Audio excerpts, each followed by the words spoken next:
Started. So today we are going to be testing standard all day. There's a standard open this weekend in Dallas. It's the last open before we have, I think, 2 weeks off. We've had an open every weekend except one for the last 7 weekends. So 6 of the 7 weekends previously we've had an open. So we're about to have like a little 2-week, 2.5, I don't even know exactly how long it is, but about a 2-week break. But last open here is going to be standard, and it's going to be in Dallas. There was a team open last weekend, which I played in. I ended up being the standard seat, and I did play the exact same deck list that I played in the Classic and placed fourth in the Classic with. I played that in the open. So before we start breaking the deck down, just a couple statistics. This deck was something that was shown to me by Will Pulliam. He is a member of Team Nova, and he was like, hey, I think this deck's really good.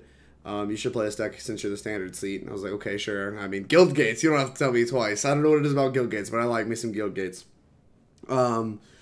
And he was like, all right, so I spent some time testing Gates with him. And I felt like the deck was actually really, really good. I was incredibly impressed with the deck. And we had a few shortcomings, though, in the mono blue and the Drakes matchups that we had to shore up. But I think we did a pretty good job overall in our testing, analyzing what the problems were, and playing the deck. Will did not end up playing standard for a seat in Baltimore. I did, and I went 7-0-2. There's 2 unfinished matches. One I think I was unfavored to win. One I think I was favored to win. But I did not lose a single match in the Open itself. And then in the Classic, I lost 2 matches. One after I was already 6-0. I lost to Abe Stein playing Esper Control for his winning into top 8. For me, it was just like I got paired down, so it didn't really matter that much. And then in the top 8, I lost to the eventual winner, Alex Hahn.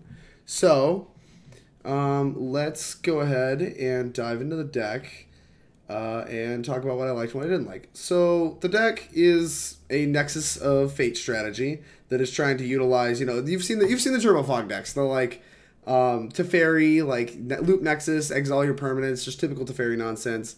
But this one is centered around using Guild Summit instead of Teferi as your Howling Mine, as your way of getting card advantage each turn that your Nexus of Fating. It doesn't function as a win con, but it is much better than Teferi is as far as a Howling Mine effect, because you don't have to protect it with things like Fogs. So you can just like sit it down, you can draw your cards with it, you can continue to draw cards with it, and you don't have to put bad cards like Fogs in your deck. So that's like kind of what this deck gains as far as the like Nexus of Fate strategy over something like Bant Fog. But you're also playing the like Expansion Explosion Wilderness Reclamation combo that Todd Anderson has been playing a lot with, just like the Teamer Reclamation deck. You kind of get to just splice that in for free while still just being like this very good Nexus of Fate deck that's trying to take all the turns.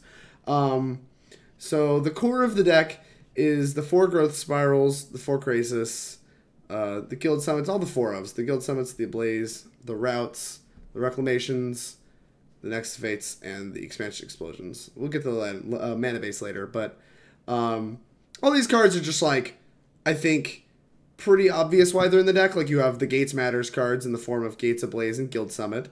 This, being able to function as the Plague Wind is pretty absurd. And this, like, being your better Teferi is very, very powerful. And then you have your Circuitous Route, your Explosive Vegetation that grabs Gates. That's very, very powerful effect. Growth Spiral, your other ramp spell, your 1 on 2 mana. Lets you explore. So, like, this deck loves having explore. Your 26 land deck, that's just something you're very interested in, and it being an instant allows you to utilize Wilderness Reclamation a little bit better. Hydroid Krasis is a card that's just kind of free to include in this deck. Like, since we are ramping anyway, it's a good ramp payoff card, but it also plays well with the combo in that it draws cards, and it's a win condition for under Nexus of Fates. So it's like, it kind of glues a lot of the deck together in being able to be just something you can cast early, late. It gets better as the game goes later, and it's also just a win condition. It just does it all. So we'll kind of bounce around there. Wilderness Reclamation, like I said, we are a good Wilderness Reclamation deck because we have things like Nexus of Fate and Expansion Explosion to, really utilize a lot of mana at instant speed. Nexus of Fate, once again, that's kind of the combo piece. It's the combo piece in the deck. had a little Twitter rant about that card today because, I don't know, after playing the tournament, it wasn't nearly as bad as people made it out to be, in my opinion, on both sides, because I did play on both sides of it. And last but not least, Expansion Explosion. This pairs with Wilderness Reclamation to just kind of allow you to fireball people out, as well as just like draw a bunch of cards. Like if you're, you can't quite kill them, you can just draw a bunch of cards and make sure you can kill them on your next turn. That's just like a good place to be. Expansion does have a lot of targets. There's a lot of times you cast Expansion, you can target Circuitous Route and Gates Ablaze within your own deck to kind of just double these effects. These are things you might want to copy, as well as just being counter protection for some of your other combos that you have going on. The flex slots. So if you notice, we aren't playing 4 of each of these, or at least we didn't there. I think I actually want to change that. But at the Open and in the Classic, I only played 3 of each. And played 2 Lava Coils and 2 Chemist's Insights. So the Chemist's Insights were to make our Wilderness Reclamations a little bit better while still being a good card post-board. There's a lot of times when sideboarding that we cut Wilderness Reclamation and Expansion Explosions, just like both of them out of the deck, to board into a creature plan, which we'll talk about here in a second. But, so that's why you want to go lower on these, but Chemist's Insight can still be a pretty good card in a lot of spots there, especially in matchups like Esper Control. So that's a good reason to play this card. Like I said, make sure Nexus of Fate turns a little better, make sure Wilderness Reclamation's a little better. Chemist's Insight just seemed like a card that I thought was going to be pretty good at gluing the deck together, but overall I actually wasn't very impressed with it, and I think we're going to cut that card. And Lava Coil is a concession to the fact that we found the mono blue and the Drake's matchups to be pretty hard. Now, a lot of us did a lot of testing in best of 1. At least I specifically did most of my testing in best of 1.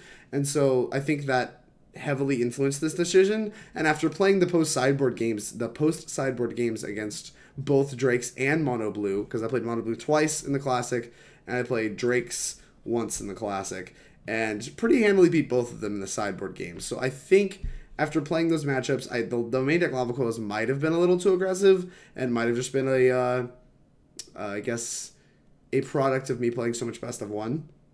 But that is why they're in the deck. And overall, they were actually pretty good, but I think the way the meta is going to shift for this coming weekend, I'm not going to want them in the main deck, and we'll talk about why here in a second. But let's move on to the mana base. I didn't design the mana base. This is something that was handed to me, and I just kind of trusted the numbers. But we got three untapped non-Plaza lands. We got 1 island, 1 forest, breeding pool. Then we got the 4 Plaza of Harmony. This card's broken against mono red. It's an untapped Penta land that counters a card of theirs. It's pretty good. But other than that, it's just like a good land to have. It's as far as untapped lands go, it does a lot for what it is. So we're pretty happy to have 4 of these in our deck. You are a teamer deck if you're looking, or a teamer.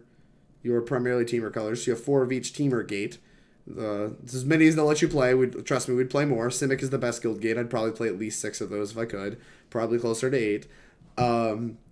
And we have 4 Gruul, 4 Izzet, just 4 of each of the teamer gates. Then we got 7 more gates to put on top of that. We got 4 Selesnya Guildgates and 3 Azorius Guildgates, just to like up our gate count enough that like all of our Gates Matters cards are as good as they can be.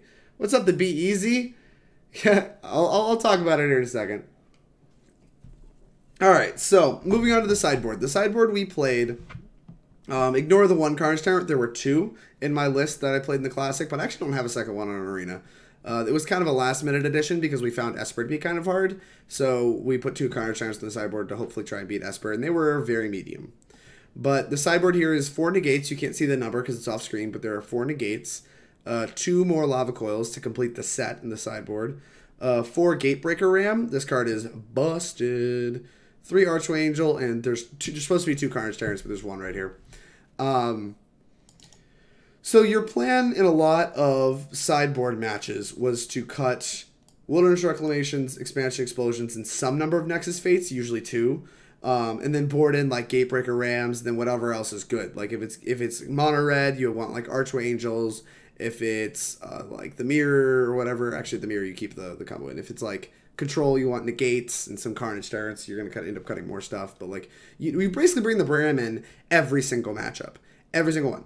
I don't think there was a single matchup I didn't board the Ram in against, and it was just fantastic. It was a perfect plan because a lot of times to make room for all the sideboard cards that decks have for Bant, you have to cut out removal.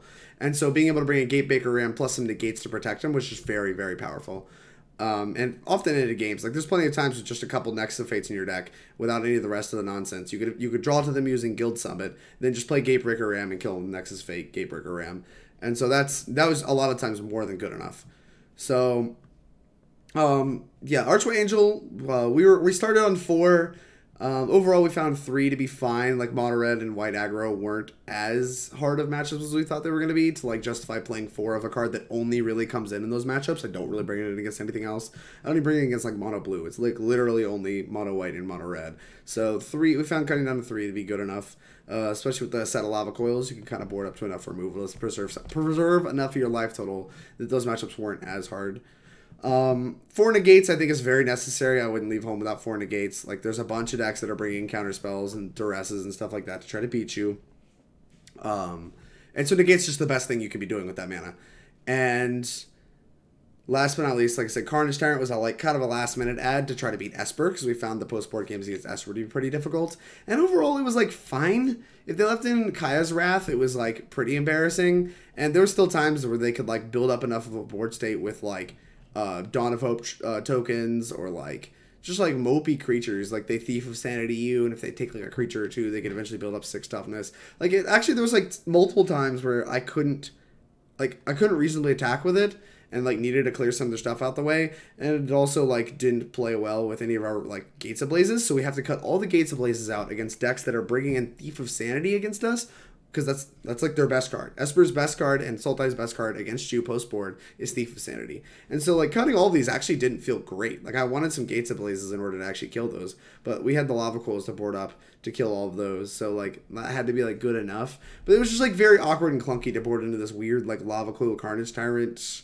deck that's still like a ramp deck. I don't know. Like the way it played out, I wasn't overly impressed. So things I liked and didn't like.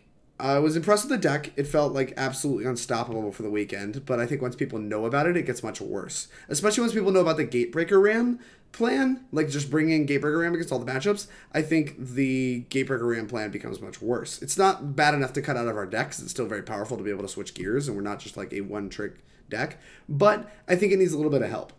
So what I'm going to do is I'm going to kind of cut some cards and explain why I'm cutting them. To start off with, I'm going to cut these Chemist's Insights from the deck. I don't think Chemist's Insight was very good in our deck. It was just like if on 4 mana we wanted to be casting like this, or we wanted to cast Guild Summit and like maybe draw a card or 2. Like it's never what we wanted to really be playing on 4. And I didn't really find I needed the extra help with Wilderness Reclamation in the main deck. A lot of times the turn I play Wilderness Reclamation, I could just kill them. And so a lot of times it was just finding my Wilderness Reclamations and stuff like that it was used for. And if we're doing that, I'd rather just play the other Wilderness Reclamation in the main deck. So I'm going to end up putting the 4th one in the main deck as well as the 4th Expansion Explosion. Specifically, I'm more excited about the Expansion Explosion than the Wilderness Reclamation here, because this gives us extra counter magic protection against Esper, which appears to be very, very popular, especially after last weekend. So I think that being able to have the 4th Expansion Explosion is going to help us a lot in the Esper matchup, and it's also very good in the mirror. Being able to copy things like Circuitous Route is really, really important. Specifically Circuitous Route, because they tap out for it, and then you get to like copy it, and that gives you 2 more lands so you can untap, and you're much more likely to be able to kill them before they can untap and kill you. So it helps with the race. So Expansion Explosion is good in the mirror, which I think is going to get more popular because this deck is kind of something that people know about now, and I think it's very powerful, so it's something people are likely to play. And I think that it's just something that helps a lot with the Wilderness Reclamation, so it still kind of fills the same role as Chemist's Insight while being a better card.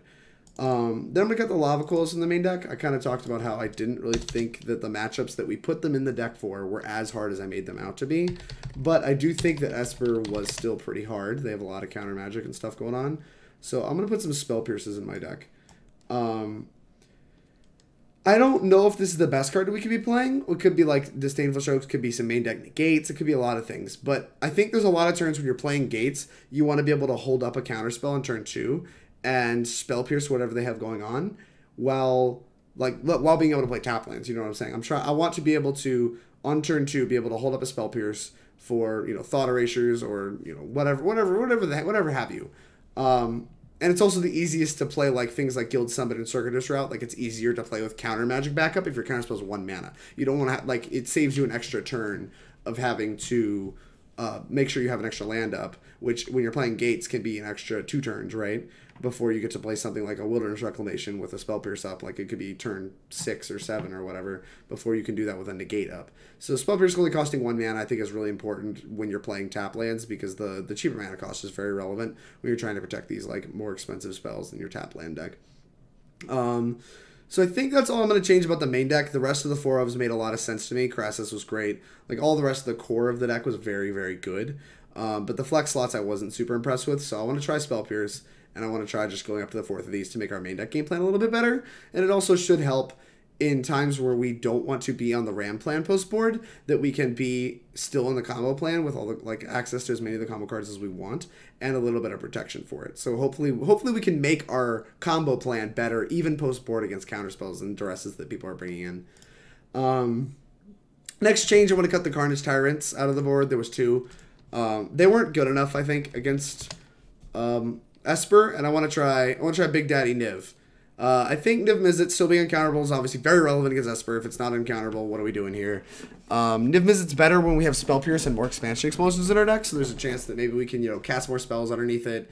And this card's still better against Thief of Sanity. I referenced with Carnage Tyrant, there's times they could build up enough power to still be able to just, like, block our Carnage Tyrants. The majority of that's because of Thief of Sanity. They're stealing our cards, they're able to cast our Krasises, cast our Rams, all these creatures we brought in. And God forbid they steal a Carnage Tyrant of our own, we just feel like an idiot. But Niv-Mizzet is good at blocking and killing Thief of Sanities, even once it's in play, whereas Carnage Tyrant is not. So I think I'm happier with this card. It is targetable, so depending on how much removal they have in their deck, it could look kind of embarrassing, but we're bringing Negates in anyway to protect them. So we're going to put 2 Niv-Mizzets in the sideboard over the 2 Carnage Tyrants. So we get the second one in there. Boop. And I think that will be a good change. The 2 Lava Coils in the sideboard, I'm not really sure about. I think they're probably still good enough that I'm going to leave them there. But this is on my, this is kind of on my watch list of cards that I'm not sure should be in the sideboard. Like, I'm very sure I want 4 Negates, very sure I want 4 Gatebreaker Rams, and very sure I want at least 3 Archway Angels. I could be sold that I want more, but I definitely want at least 3. So the cards on the watch list are the 2 Lava Coils and the 2 Niv-Mizzets we're going to try. And last but not least, to support Niv-Mizzet post board, and just because I had trouble having red mana, we're going to, let's get some of the lands over here.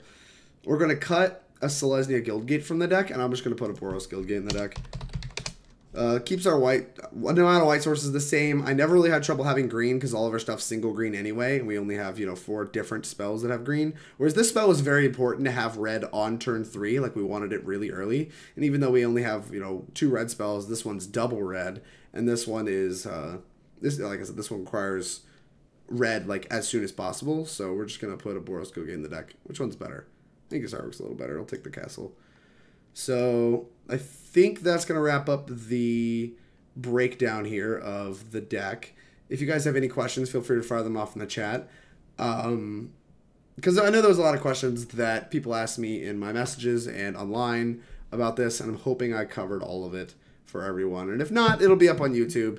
That's the whole point of this, to have nice reference material. So it'll be up on YouTube for people that want to find out more, and I can just point them to this video.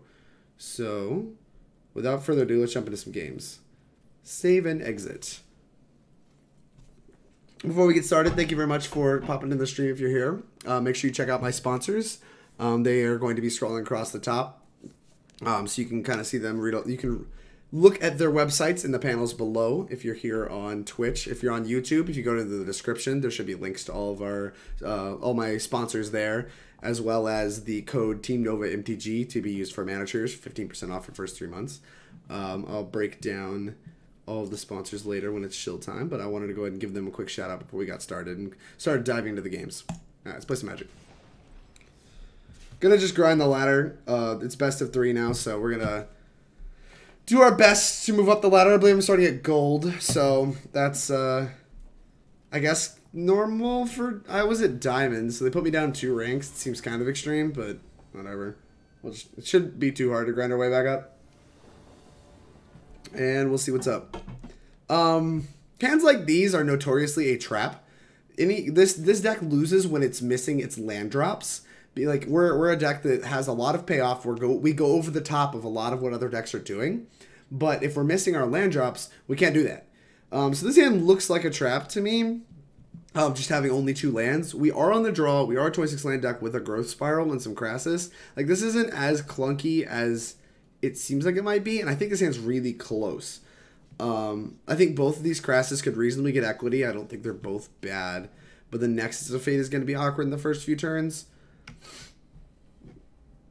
I think this hand is probably supposed to be a mulligan, but if we hit a land, there's a lot of upside, and I think I want to keep it. We have 2 looks. Because of the Krasises being able to really help smoothen out our draw, I think I really want to keep this.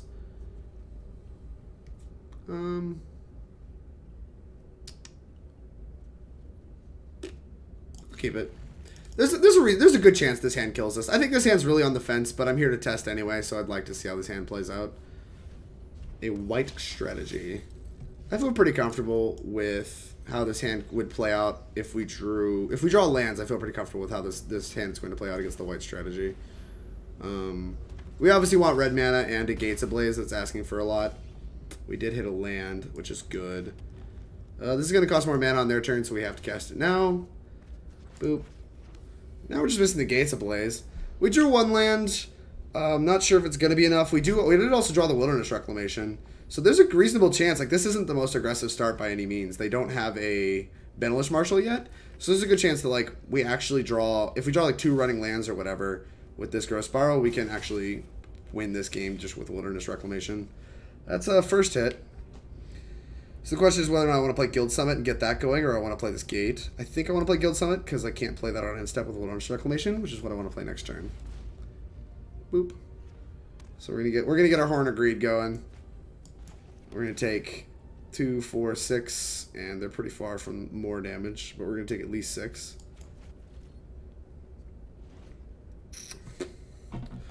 So we're not currently on a 2-turn. There's a chance that they don't have a high impact turn here, that we can play a Krasis and get an extra turn still, but I'm not super betting on that. Okay, now we can definitely get an extra turn. I don't really care about the Conclave Tribunal that much. I do care a little bit, but we have an extra Guild Summit that we ended up drawing, so that's pretty good. And that Gates Ablaze is fantastic. It just kills everything, right? What is this protecting? I don't even know. Chosen creatures Skymarch Aspirant, so they'd keep Skymarch and get a 1/1. That puts 3 power into play. I think that buys enough time that it's worth doing. Wish this had held up blue so I could kind of represent Spell Pierce, but that's okay. We did draw the Gates Ablaze because we're the luckiest. So they're going to have 3 power in play. We're currently on a 3-turn. If they drew a Benelish Marshal, like if they have land plus Benelish Marshal, we were on a 2-turn, which was rough, but... Alright, what do we want to do here? We can play Krasis so we can Guild Summit, draw 2 cards. I don't think we're dead to a Benelish Marshal. 1, 3, 5, we go to 1. So I think I actually am going to Guild Summit. Yeah, I want to Guild Summit. Alright, we're going to Guild Summit, draw a card. And then we have 2 blue sources, 3 green sources. I'm gonna play this and draw a card. Alright, there's another Gates Ablaze, which is a pretty good card. It's insurance. If they have Benelish Marshal here, we're fine with that. It's like Benelish Marshal is easily the scariest card because it's so much power and we're pretty bad at interacting with creatures. Like History Benalia is pretty slow. 1, 2, 3. So we can just blow all their stuff up again. But I don't really know what that solves, other than giving us a couple more draws. Lets me Gates Ablaze, plus Growth Spiral. Have more untapped lands. Let's play a land and see what we hit. We had another land. Okay, yeah, since we had another land, I want a Growth Spiral. So I'm going to Gates Ablaze. And then I'm going to 1, 2, 3, 4. Alright, yeah, I'm just going to pass. They're down to a 2/2, which we can Krasis if we need to. But we're just like, we're just like making sure that we make this. Alright. We're so lucky we drew another guild summit despite the fact they're deputy detentioning it. Alright. We did it. We're owning! Let's put a stop on my end step. Definitely need to Wilderness Reclamation this turn. I think we can do everything we want to do. Which mana is this? 1, 2, 3, 4, 5, 6, 7. We have 8 mana that we have access to. Hey, what's up, Dylan? How's it going, girl? I'm surprised we're like going to win this game. We have drawn 2 Gates Ablazes though in the top half of our deck, which is pretty nice. Yeah, I guess we'll just cast this. I want to hold the Guild Summit, I think, as long as I can. Like, I want to draw as many cards as I can. Though I also want to Krasis next turn, so it might just be correct to play the Guild Summit here. I think I'm going to Guild Summit.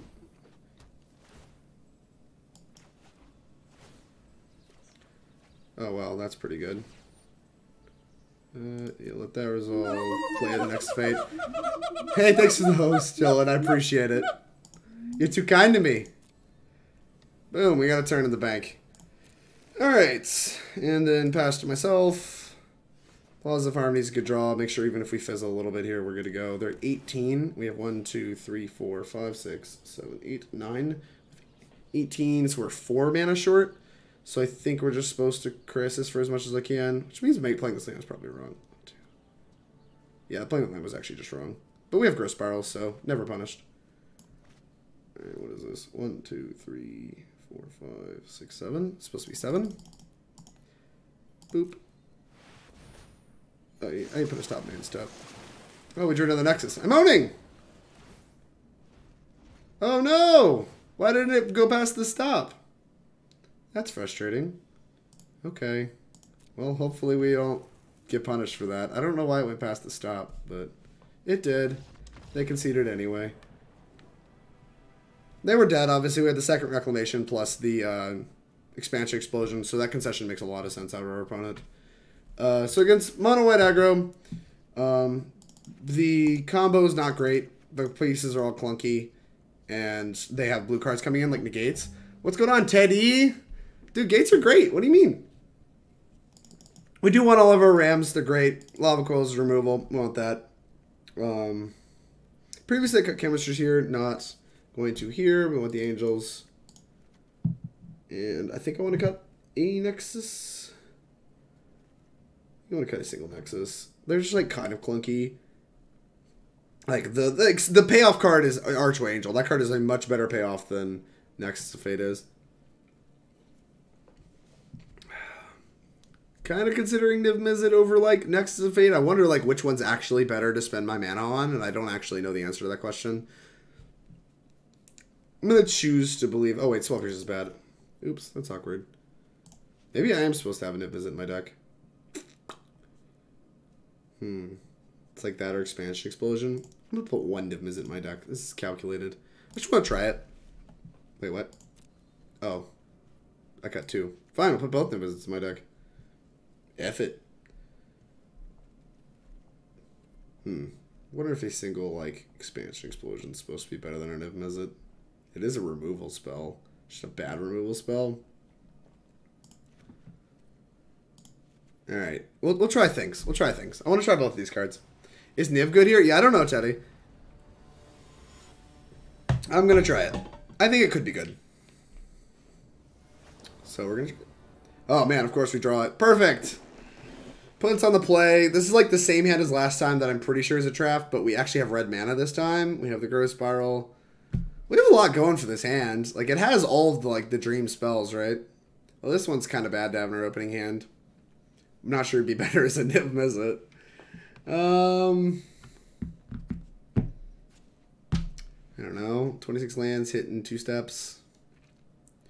Not really sure what the odds are. We could just get run over pretty easily this game. Now that we know the matchup, I think this hand's pretty clear mulligan. This hand is actually much better. Just got like more lands already in the hand. We got Lava Coil to help things along. I don't think I actually want this Guildgate. Maybe I do. Alright, yeah, we'll put it on top. There's worse draws. There's worse draws by a lot. Play your Savannah Lions. We will play a Gruul Guildgate. Give myself the option to Lava Coil on 2. I don't know what I would Lava Coil on 2, but just give me the option for just sequencing a little differently. This is a big reason why we have Angel in the deck. Being a 3/4 is pretty important. I think there's a good chance we're actually just going to Lava Coil this, especially now that we have an Angel. Yeah, I think we're supposed to Lava Coil, right? It makes itself up immediately. If they have a Benelish Marshal, then I will want to have killed that.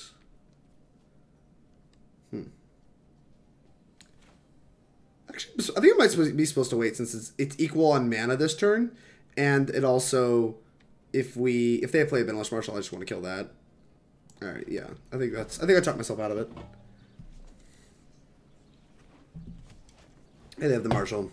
See, look at this. I'm so smart and thin. We're gonna hit for approximately 1 million here. Boop. But we do have the Lava Coil for that one right there. If you can see, we're just like, our plan here is easily, it's pretty clear. We're just trying to live to be able to Circuitous Route until I can power out this Angel. Sure, I'll put this into play. So this is, if they have nothing, we're gonna take like 7. Oh man, this is gonna be tough. This is gonna be a tough one. So we're gonna take 5. Go to 6. Gates Ablaze. I'm owning. Take 3. 4. We're gonna take 4. Go to 2. This might not be good enough.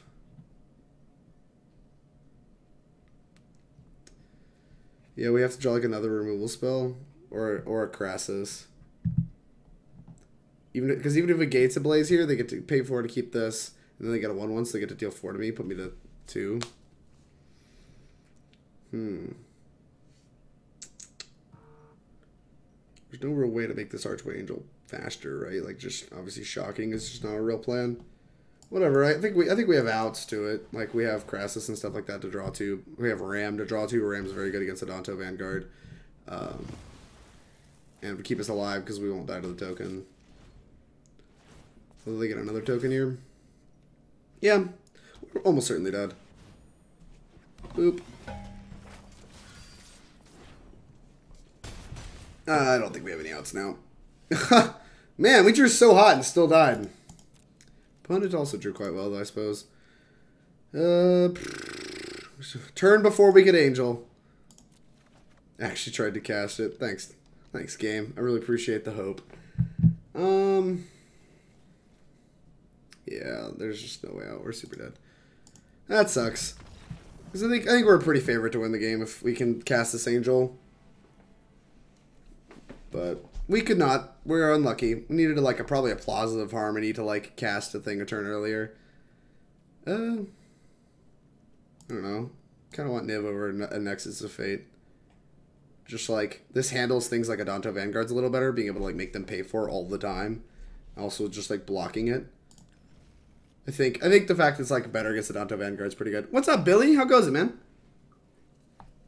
How's everybody doing? Hope everybody had a good Wednesday. Excited to watch some Dallas this weekend if you're not going. Oop. Oh.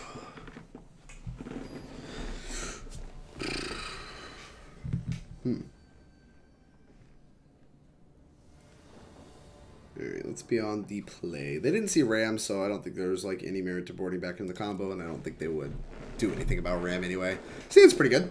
Like, it's kind of slow, but like we have Gates Ablaze in the play with a bunch of lands. Like, I'm pretty excited to see huge like amounts of lands in this deck in my opening hand. Like, I'd keep most 6-landers in the blind because like we're a rep deck, so we're losing if we're not making our land drops.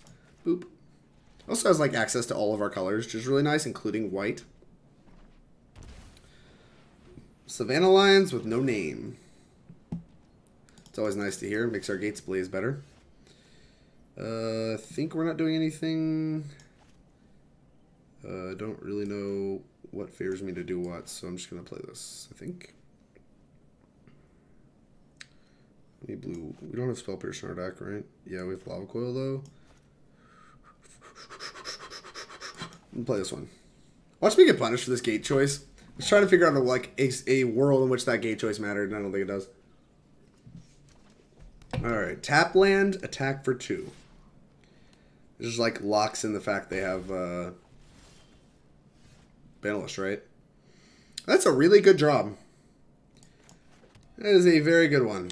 I'm not going to play Krasis for 0. I appreciate the thought. Alright, this is history. Kind of wondering if I'm supposed to take 4 and just like blow it up next turn. Like, what are the pros and cons here of just like sweeping them? Now that we have a second sweeper, I think it's actually pretty low. We can just sweep them. Because now they're going to be like, okay, coast is clear, and hopefully extend into the second one. And they have a token that like already helps out with that. I appreciate the follow, Kirby MTG. Thanks for the match. It was a good time. I drew very well against you. Alright, yeah, see, they're just like exposing more nonsense. Probably name Knight token here. What'd they name? Yeah, they chose the Knight token. That's pretty smart then of them.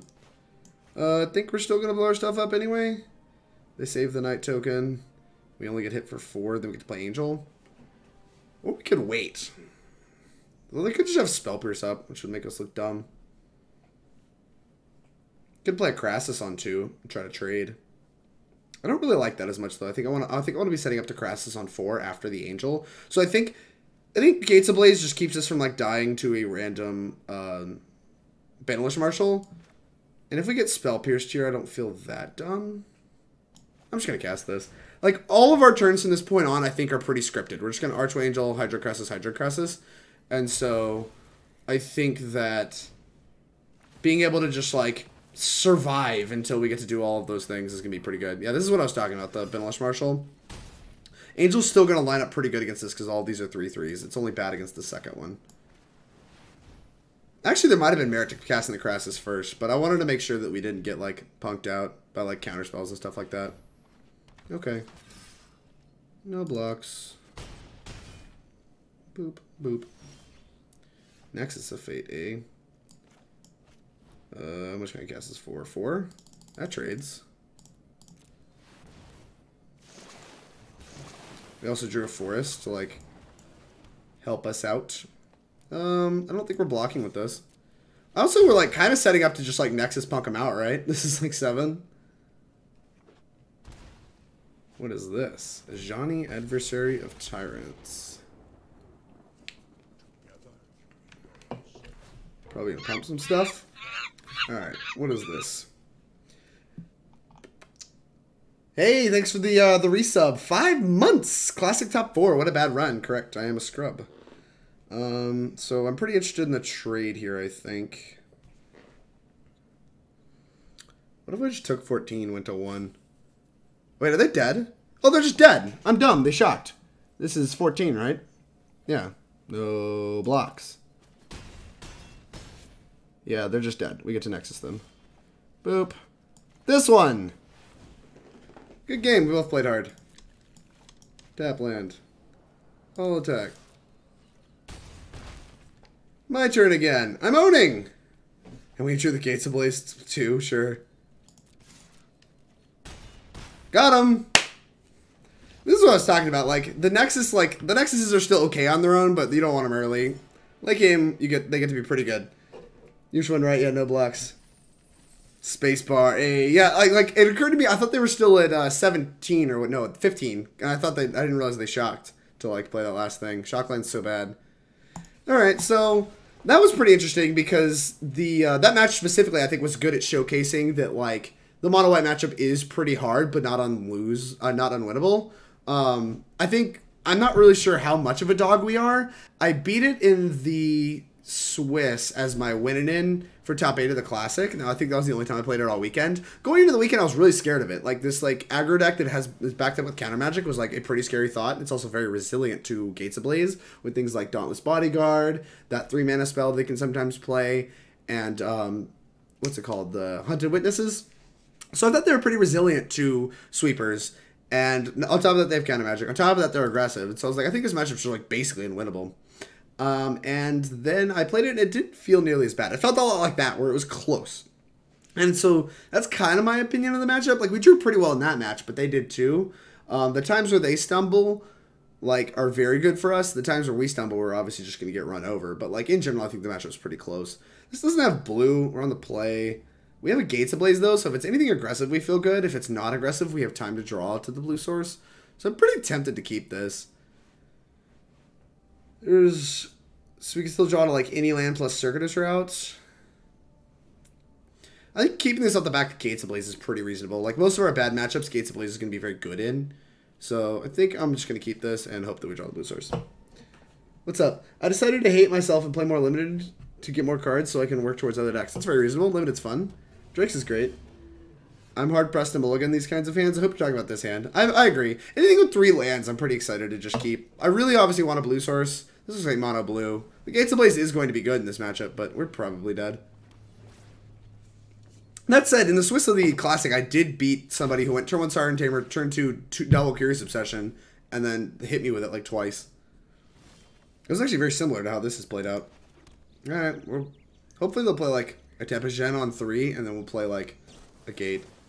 And we can just like Gates Ablaze this thing away. I doubt it's gonna happen, but a man can dream. I'm glad we're playing against mono blue too. I really do want to showcase this match. We also have Spell Pierce backup. If we draw an untapped blue source, we get like Gates Ablaze with Spell Pierce backup, which is kind of hot. It's kind of real hot. Counter their cancel. Can't counter their Spell Pierce though. Boop. Tilt. Do I jam it? What is my other plans? So, like, they likely have counter magic. Like, the thing is, I don't know if this is getting better. I think it's time to make the decision on whether or not this is getting better. Yeah, I don't think it is. Like, it's not good. It's just going to get countered, but I don't think it's getting better.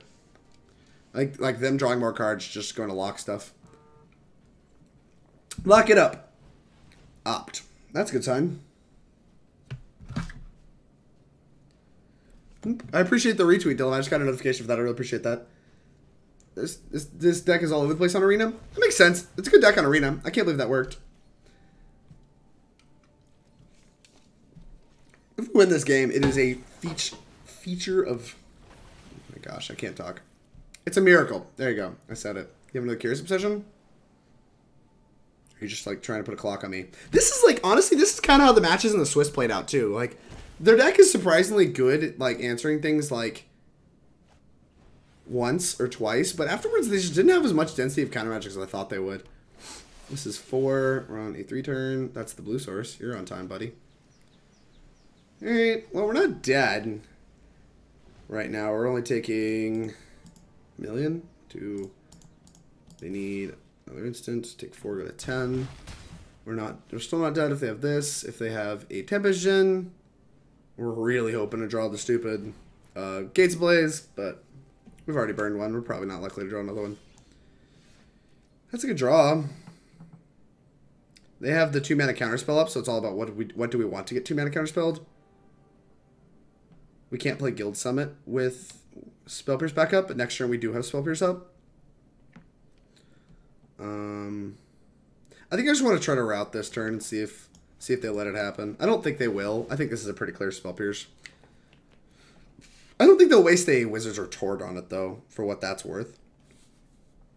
I'd be interested. Like if they waste a Wizard's Retort on it, probably means they have a second counter spell.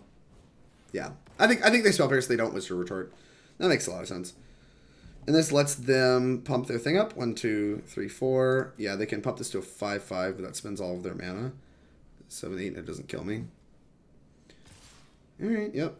Take a million. Doesn't change the clock either, right? They can just do it in step. Or on next main phase. Chart of course. Well, this means we might get to Reclamation. Not really sure what that gets us.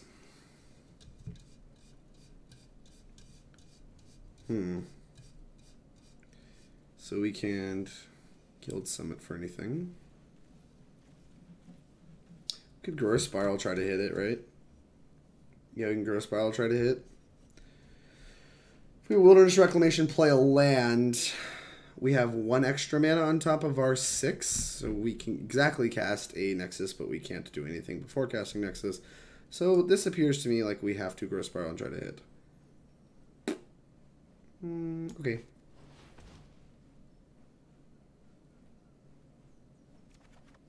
We missed.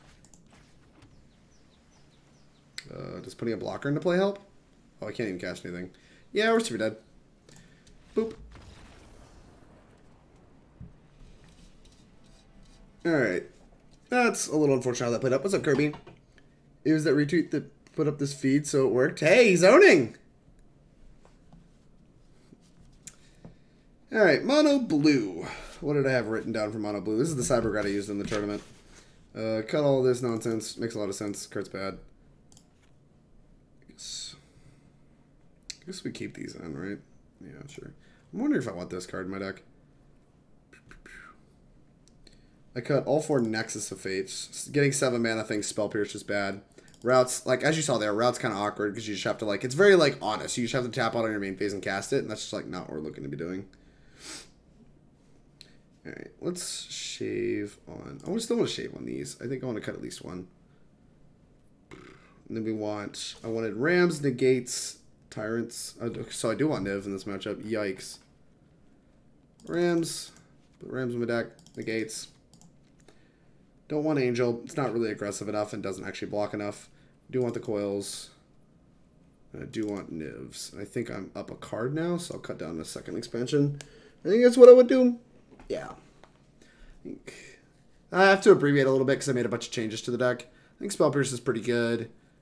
I think Coil's going to be pretty good. I just want to max up on removal. I just want to be on a creature plan, and like this is a very clear creature plan. And Nexus of Fate doesn't really matter. We're not ever really trying to punk them out. When we win, it's by miles.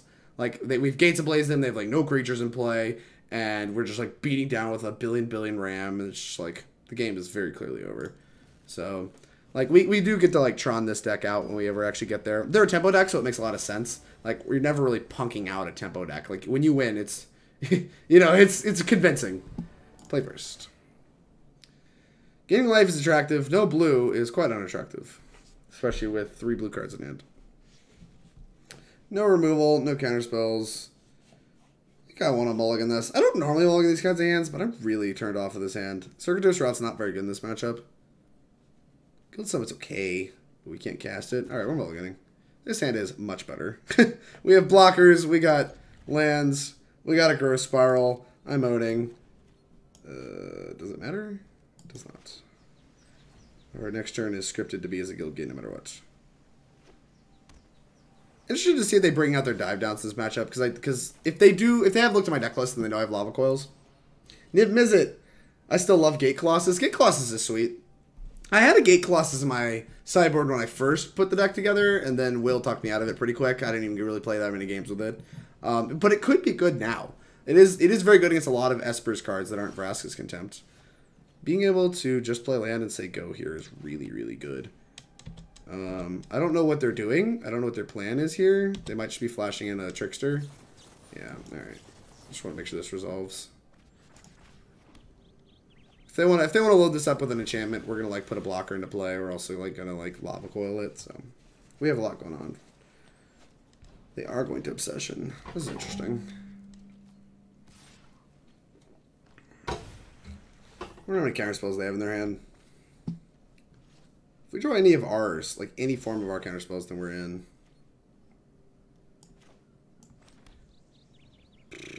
Well, I think we have to coil this turn no matter what. We get to play around Spell Pierce, and then we get to like Krasis for the rest of the game.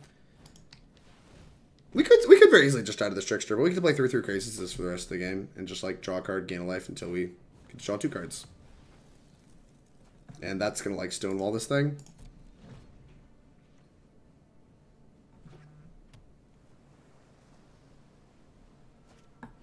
Oh my gosh. That's pretty bad. Alright, this is gonna be a hard one to win. Because getting our Krasis is big enough. Like, actually, I wouldn't feel that bad if we had an untapped land and I could get a 4/4 Krasis into play. It's like being able to block it with Krasis is clearly our plan. Well, we're still going to put a 3/3 Krasis into play and block. And we get to make a 4/4 next turn. Opt. You got it. We're just going to block. Keeps him from drawing 2 cards. Pretty okay with that. Krasis is going to cycle anyway. They might just counter it. Yeah. Wizard's Retort is aggressive. They must have just like a billion counter spells in hand if they're Wizard's Retorting.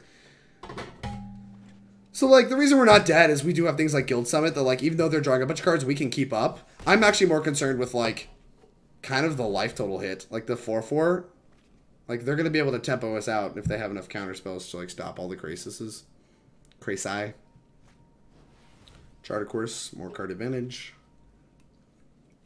It never really matters as long as we can resolve this at the end. We're going to Krasis and then hopefully resolve this.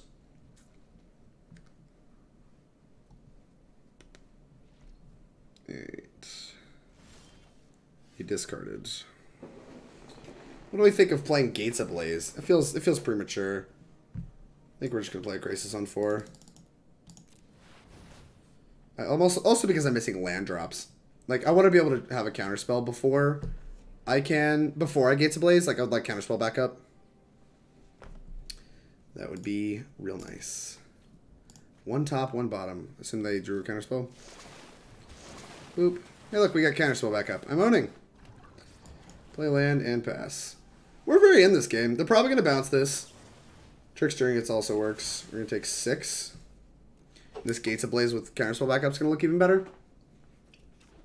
I do have 6 mana at this point, though. So, I don't know if just one counterspell is going to be enough.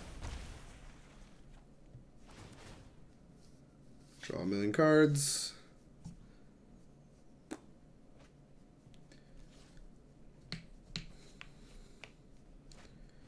Tempest Gen is great for us. I think that means it's just locked to resolve, right? Oh my god. What? Okay, well, I mean, yeah, we're gonna cast the Gates Ablaze. I have no further effects. Yeah, let's just expansion. Copy. We can copy negate, I guess. We can copy either one. Negate the negate. We can copy Gates Ablaze and that works too, but it might should have attacked for 4, see if they block, but I think they would have. Because I was dead on board even if I attack. So it makes sense that they would attack. Chart, of course. Okay. Gates Ablaze. We can Gates Ablaze play Krasis on 2 if it doesn't work. We can also just ram. Alright, I'm gonna blow this up because it's a lethal threat on its own. Boop. And ram. Oh, we might actually win this one, chat. We're owning! 9-9. Make big thing. You got 4 cards in hand? Trickster. Puts me to 4. They're going to have to come up with a lot, though, to figure out how to win this game. Because they're going to get me to 4. We can play Krasis for 5.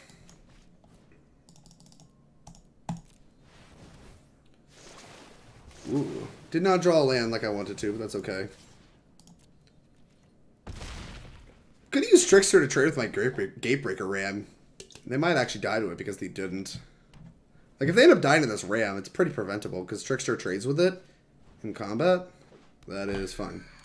We have 14 trample and you have 3 toughness. You're currently dead. Can't cast Niv-Mizzet. Man, I feel dumb. What is this card doing in my deck? We're short a blue source. Okay.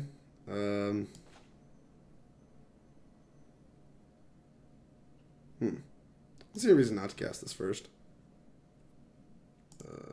Green, blue. Hey, what's up, In Control? Hey, do you think Nezahal would be better than Niv-Mizzet? It is something I considered, but because this thing kills, like, finishes off planeswalkers and stuff like that, even if it gets answered, I think it has a little bit higher of an impact. Discarding 3 cards to, like, protect it is relevant, especially with Guild Summit in our deck. Let's just tap 2 gates. Yeah, we'll tap 2. Draw 2. We drew a gate. I'm owning. Alright. Next. Next. Alright. Attack. What if they do this all straight? We could have gotten blown out by a Trickster there. That was, I think, the only thing that blows us out, though. And I don't think they had it, or they probably would have played differently. Or I could just be wrong. I like the way we've boarded. Probably just gonna run it back. Niv-Mizzet was a little awkward, but if we could have cast it, it would have been great. Like, it might be because of the mana cost.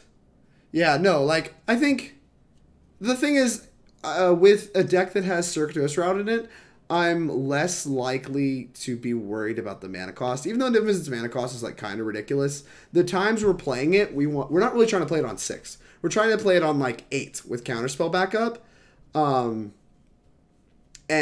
at that point, I think it's pretty reasonable for us to have hit our lands, especially when we have a explosive vegetation in our deck that grabs 2 like dual lands. So I think the mana cost is a lot easier when you consider what turn we're actually trying to cast it. But that could just be completely misguided. I did put an extra red source in my deck for that reason. As you saw, we were missing, I think, either a red or a blue source. The Izzet Guildgate needed to play double duty. The Selesnya Guildgate specifically were bad. So I did cut a Selesnya Guildgate for a Boros Guildgate, which had one of those been switched, we would have been able to cast it there. But, like, I don't know how often that's going to come up. That's part of why I'm trying it. But that is the reason it is in my deck, other than, like, and as a whole isn't. Is I think it's higher impact. And I think casting it is going to be much easier when you consider what turn we're actually trying to cast it. This is a very easy mulligan. It only has 1 land. Like I said, in a deck where I would keep 6 landers, I'm not going to keep a 1-lander. The guy for an article on the deck on Twitter. The deck has hyped me up to get back into Paper Standard. Yeah, actually, this is easily the funnest Standard deck I've played in years. Years and years and years. I've been playing for a long time, and this deck is just so fun. I enjoy it a lot. This hand is great. We got 3 lands. We don't get to gain life, but it's actually still very good against mono red and aggressive strategies like that. But I guess it's still going to be good against blue, right? This has to go to bottom. We need a red source. Alright. For a second there, I thought we were in the blind. I was like, wait, why is Ram in our main deck? No, we're just playing game 3. Boop. Red source. Oh no, Motobug! That's fine. Being able to have, like, 2 removal spells in our deck, I think is going to be pretty... Or, removal spells in this hand, I think is going to be pretty important. Take a million. Boom! Ding! This is what it's like being a professional Magic player, in case you guys are curious. Sometimes people are like, man, I wish that I knew what it was like to just be insanely professional at Magic. And I'm like, here you go. Let me help you out with that. We can play Ram. I kind of just want to play Ram and start, like, pressure them to, like, do something about it, because this thing is bigger than their thing is. Like, this might just get canceled for 3 mana, honestly. But I'd rather that get canceled than the removal. We'll draw more threats later. We won't draw. We're not guaranteed to draw as much removal. All right, yeah. I'm happy with this exchange. We have a bunch of Rams in our deck. We have a bunch of threats. I just want to make sure we survive, and so I care a lot more about these resolving. Another Gates Ablaze. Well, sure. Gates Ablaze is more mana intensive, but can kill more than 1 creature. Plus, like, if I play Gates Ablaze, they might deploy more creatures afterwards, so I think I'm just going to play Gates Ablaze this turn. Use mana efficiently, too. There's a good chance this just gets Spell Pierced or whatever, but we're still pretty okay with that, yeah. Red sauce. Sauce. Raw sauce. Opt. They're pretty far from flipping this thing, right? I guess they're trying to set up to flip it next turn. Put 1 on top. I like how we're back at 20. They have 5 lands in play and 3 cards in hand. This game is actually going quite our way. Hey, Ram! I'm doing it! I'm owning! They have all the counter spells up. I think I care a little bit more about this Ram, right?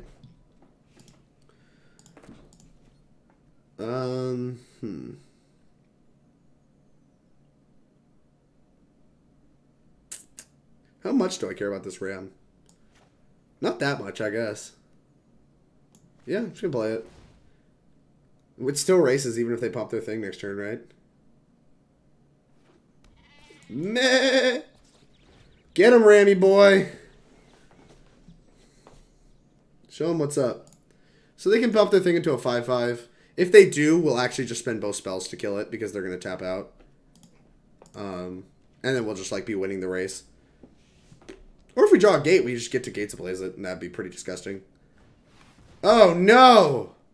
Well, we still get the Gates Ablaze all this stuff away. That's gross. It's just rude, too. Intercept. Alright, kill my own ram. You jerk. I guess that's pretty good tech. Hey, in control 1, thank you very much for the follow. I really appreciate it. The best. Whoop, whoop. I like coil into ram. Well, what if we just played ram? And got our ram stolen. It did actually kind of work out, I think. Because, like, I don't know. Maybe it didn't. I guess technically it kind of didn't. Ooh. That's saucy. You get to, like, Lava Coil, and then, like, we have expansion backup. How many spells are in here? 1, 2, 3, 4, 5. Wait, 1, 2, 3, 4, 5. So they can pump their thing? That's gross.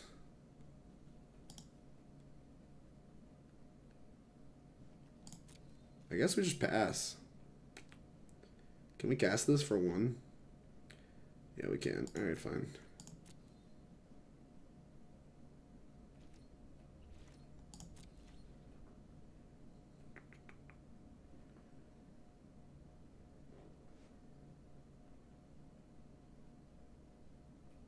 What if they'll do it? There's not much in my deck you need to play around except, like, specifically this card. They're thinking about it. They're thinking about it. They elected not to. Okay.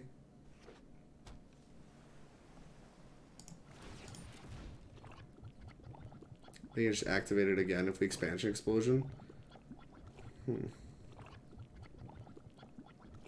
Okay.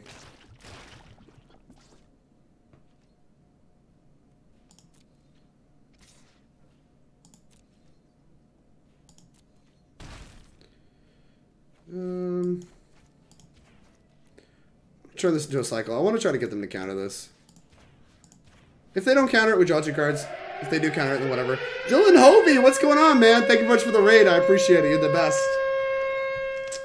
Can always count on Dylan to come bring a bunch of people in.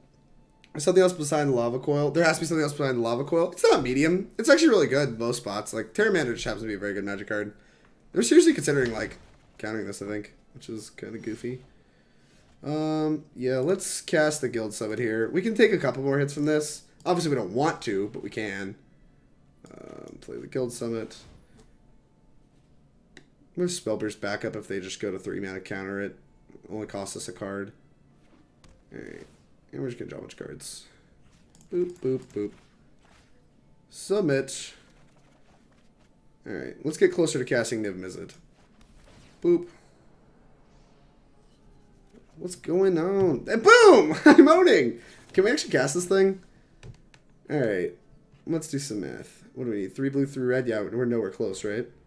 No, we're just 1 off. Blue, blue, red, red, red. Yeah, we're a blue short again. Tilt! The double Selesnya Guildgate is just never lucky. Alright, they have to deploy another threat in order to actually put us dead on board. And Niv-Mizzet is going to be pretty impactful. Like, we can with Niv-Mizzet out, we get to Lava Coil it. Although we're probably going to end up trading with it realistically, because I assume the Lava Coil is not going to work. Search for Escanta in your mono blue shitters deck? What? Tilt. Alright. Well, we need a blue source, right? Red, red, red. Blue. Yeah, we cannot cast Nivi. That's a tilt. So I guess we just put this into play. Blue, blue, red, red, red. Yeah, sure. Boop. Draw a card. I'm owning! Alright, well, never mind. We can just kill it. That was a good reason not to play Guild Summit. I actually think about playing Guild Summit, but I think it was better to try to draw to, like, Krasis. And otherwise, we could just play Guild Summit. Either way, I got rewarded. Whatever you think of it. We're going to have Spell Pierce here, too, for a Negate. It's going to be disgusting.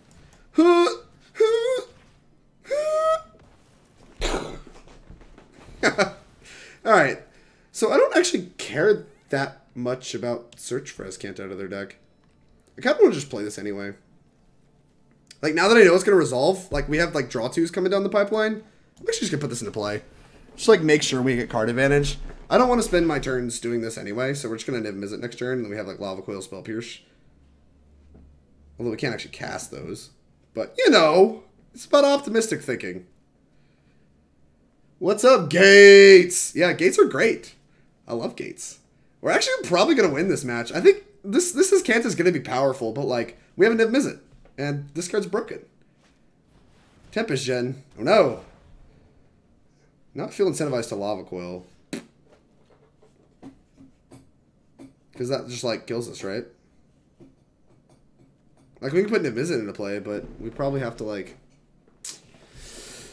The thing is, if they play a counterspell, then Niv-Mizzet isn't enough.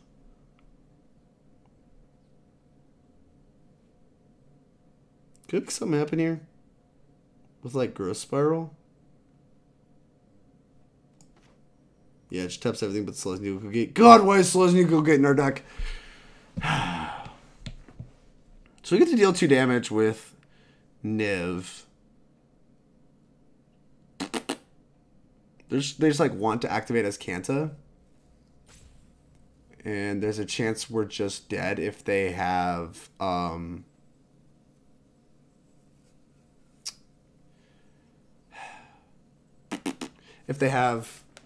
Merfolk Trickster.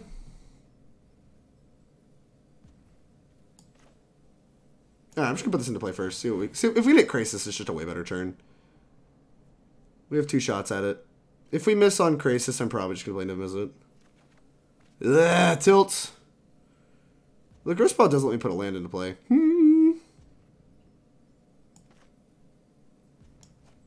Alright, I'm gonna try this.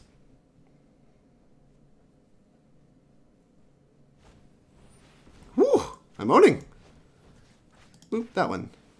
Alright, now we're just in great shape. And I am going to play this. I'm going to play this now. While the getting's good.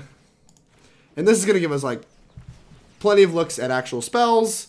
And it's also going to give us all the mana we need to play Niv-Mizzet and other things. Go. Alright, that turn was, like, kind of wonky. I'm not sure that we played that turn right, but it worked out for us, so I'm a genius, and I play perfectly. That was kind of a tough turn. Sorry that took so long, chat.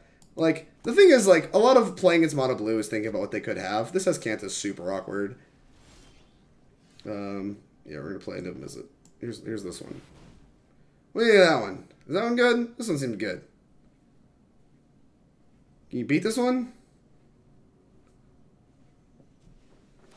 As Kanta, the Sunken Ruin. Notably, I think Niv-Mizzet is much better than Carnage Tyrant is here, which is what it was before. I don't know if it's better than a Nezahal.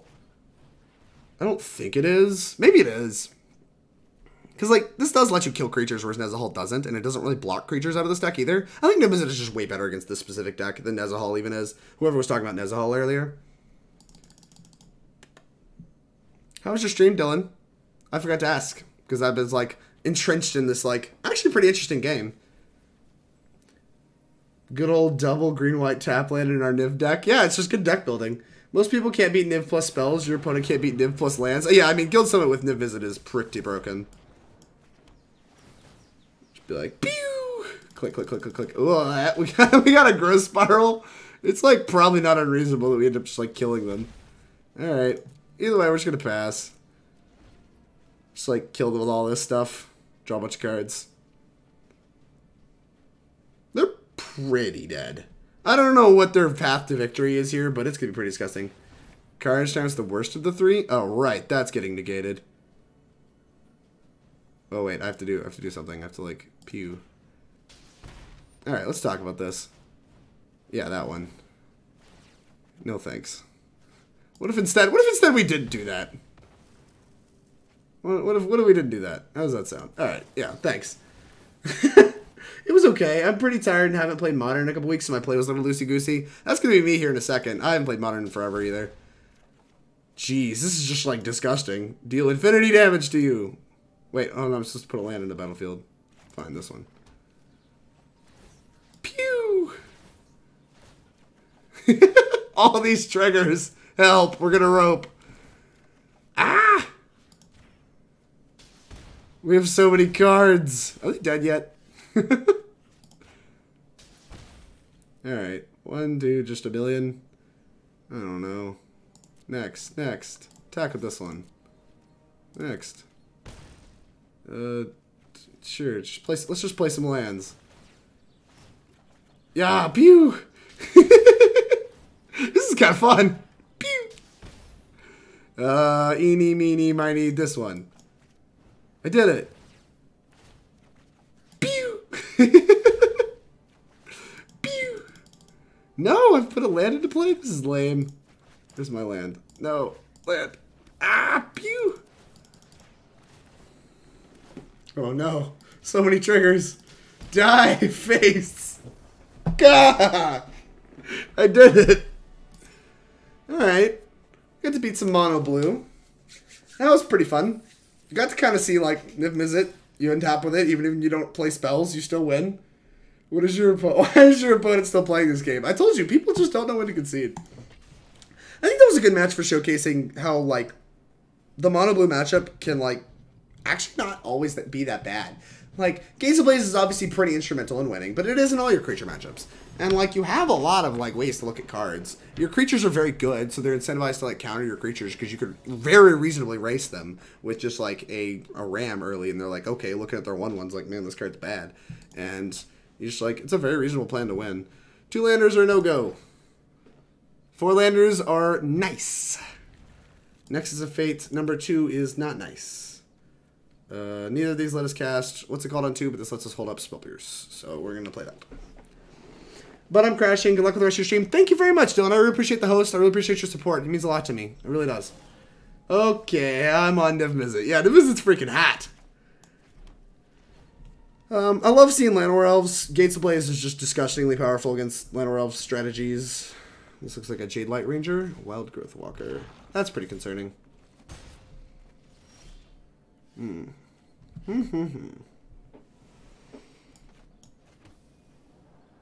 Don't think we have intentions of casting anything.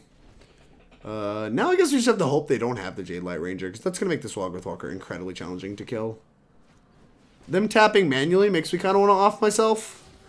I won't lie to you. Vivian is gross. Yup, boop, boop. They have Vivian next turn. This is just not going my way at all. At all.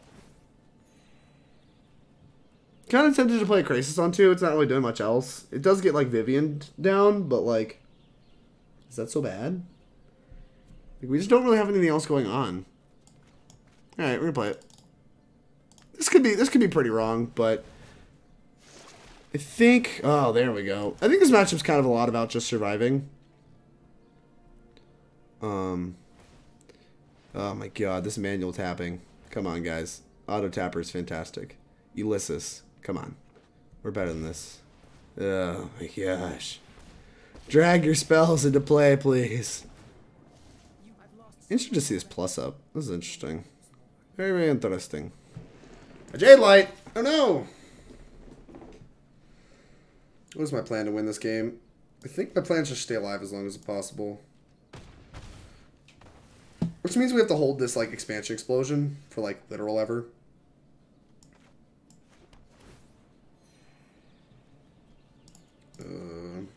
Let's play a Guild Summit and draw 2. We need to find a Wilderness Reclamation and a Knit Chief. I think we have another 2 turns to find it before we'll probably die. So we get to spend our turn, like, growth spiraling, trying to find it.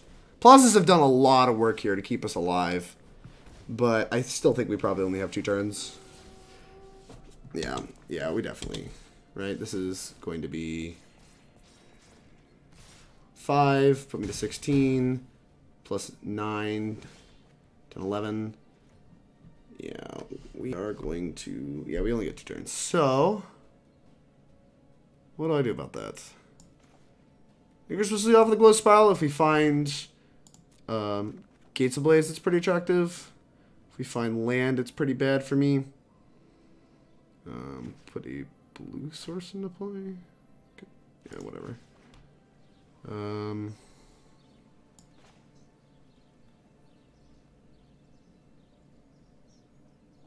They go Jade Light, Jade Light. It puts 6 counters on this. Puts 4, 8, 9, 13. I'm still not dead. So I could play a tap land. Yeah, I think I'm supposed to play tap land. Boop. Plus up.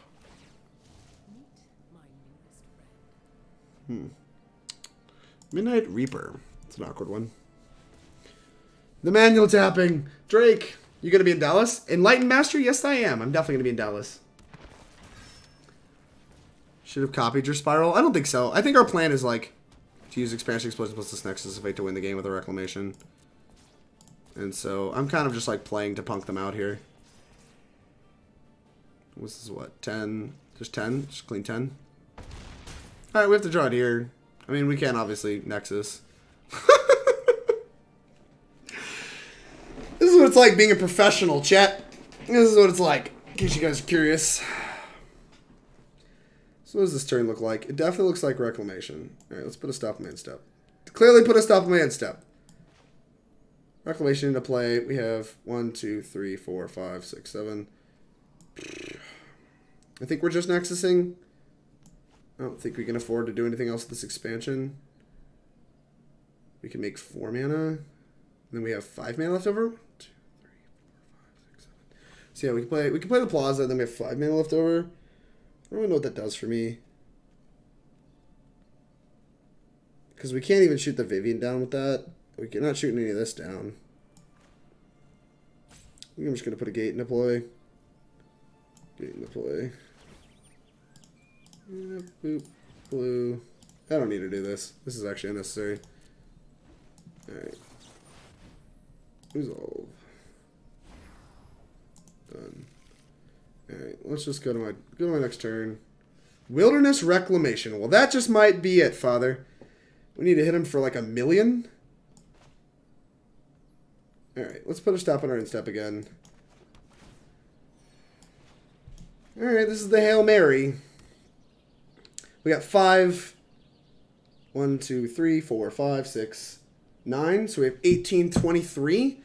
So -7, we can draw 12 cards and hope to hit a Nexus.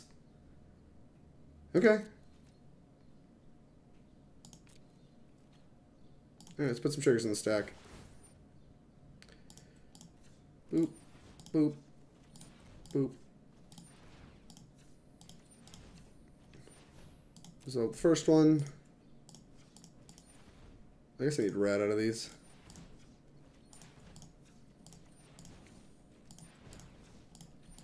We could just like draw another one, right? Alright, this is 1, 2, 3, 4, 5, 6, 7, 8, 9. We have 9 mana left, so we can put 2 more into this. So we can do... Yeah, we can do X equals 12. Alright, let's try to hit 12 cards. Let's try to hit Nexus. Alright, I draw 12. Nexus! That's a Nexus. Ding! It's another expansion explosion too, so as long as we discard anything but the expansion explosion, we're good to go. So I'm just going to click on stuff. Alright. I think this wins. Oh, there's another Nexus. We're owning! Alright, so we have 9, we have 10 mana, that's 30 mana. Yeah, they're just dead. We did it! I'm so professional. Alright, let's put the stop on my end step. Alright, next. Next. End turn. Alright, lots of clicking time. Ah! Blue. Blue. Red. Red. Oh, they're done. They don't want to play Magic with me anymore. They figured it out. Alright. Well, we killed them. Man! That was a close game. But we did it. Be sure to set stops. Oh, they conceded the match? I don't understand. Why don't you want to play Magic with me? Okay, how hypocritical is it that the freaking person that auto-taps their land, like, I'm sorry, that manually taps their lands, doesn't want to play against Nexus? Like, what even is that? What even is that? That is just, like, hypocrisy at its finest. At its finest, chat. Alright, what do we got in this pack? Alright, let's see what's up. Let's see what's up. I want a... I don't know. I don't actually know what I want. Shocklands are always good. I don't know, what is it? Definitely didn't want that. I don't even know what that does. Sure. Right. Anyways, back to it. Spell Pierce has been kind of mediocre so far. I won't lie to you guys. We've been playing for about an hour and a half, and I don't know. It's been pretty medium. It was good in 2 of those spots against Mono Blue, which is kind of where I wanted it to be good, right? Jeez, that was close with the timer. Yeah, Kirby, I'm a professional. What do you mean? Drake, are you hitting a Modern League tonight? Probably not tonight. I think I'm going to probably play most of the Gates because I'm pretty close to a lock to play this deck in Dallas. So I think that I'm incredibly likely to just be playing Gates tonight. I might could be talking to playing like some Mono Blue tonight, some Mono Blue Tempo. There's been a lot of hype around that, and Alexander Hayne has a good deck list. So I might play some Mono Blue later, like if I feel like I find a good Nexus deck list that I'm comfortable with. But right now I'm like still trying things, and I've gotten a good range of matchups that I wanted to try. So like we're doing all right so far on actual like good testing. I wish the Sultai guy would have let us play, or Sultai girl would have let us play against us. It's play against them in the post-court games, but I think they were convinced that that matchup was not going to go their way. Did you play against Control already? I have not played against Esper yet. I have not. I'm interested in playing against that one for sure, but we have not faced it. We're also just like laddering, right? Like I think getting close to out of gold. Wilderness Cemetery is good for us. Simic Guildgate. Seems pretty good. It has the Circuitous Route, which we'll use to find the red sources. Could use an untapped land, but as long as they don't have like turn 2 Wild Growth Walker and a turn 3 Jade Line, I think we're in good shape this game. Seeker Squire, we're definitely excited to see. It's the least aggressive thing I think they can play on turn 2. Ooh, Gruul Guildgate is a good pickup. It's a real good pickup. Because that means we can Gates Ablaze earlier. I drew again in a queue. How do you draw in a queue? I don't know. How did you draw? I didn't even know you could. Cast down. That one probably needs to go to the graveyard. If they think I'm the mid-range deck, they might leave it on top. No, they didn't. Krasis. That one probably should stay on top too. Well, not 2. I guess cast down isn't good in this matchup. Yeah. Hand is clunky. We're going to take 6, go to 12. Play tap land, take 6, go to 6. We might have to just, like, play a Krasis on 2. Oh, no. Vraska Golgari Queen. Ew. What does this do? Ugh. This is so bad. We're so far away from killing them. How did everything go so wrong? We can play Krasis on 1 and chomp. That seems significantly worse, considering they can just blow it up. Vraska Golgari Queen is kind of big brain against Krasis, right? That seems pretty good. We could do like Krasis on 4. Yup. Or on 3. I thought it was going to be 4. Wrong.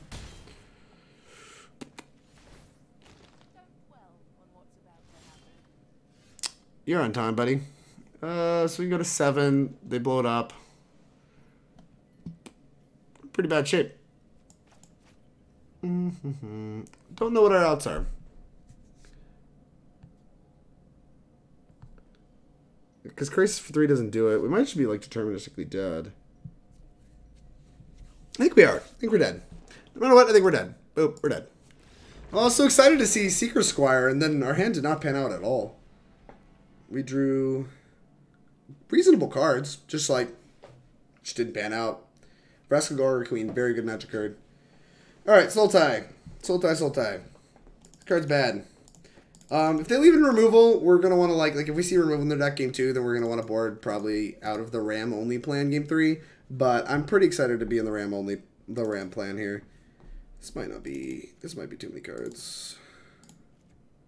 Yeah, like I don't know if I want all the negates, so maybe I just like want like a 3rd negate and a Nexus. Those pressure planeswalkers, I can buy that. Yeah, I kind of want a 3rd Nexus.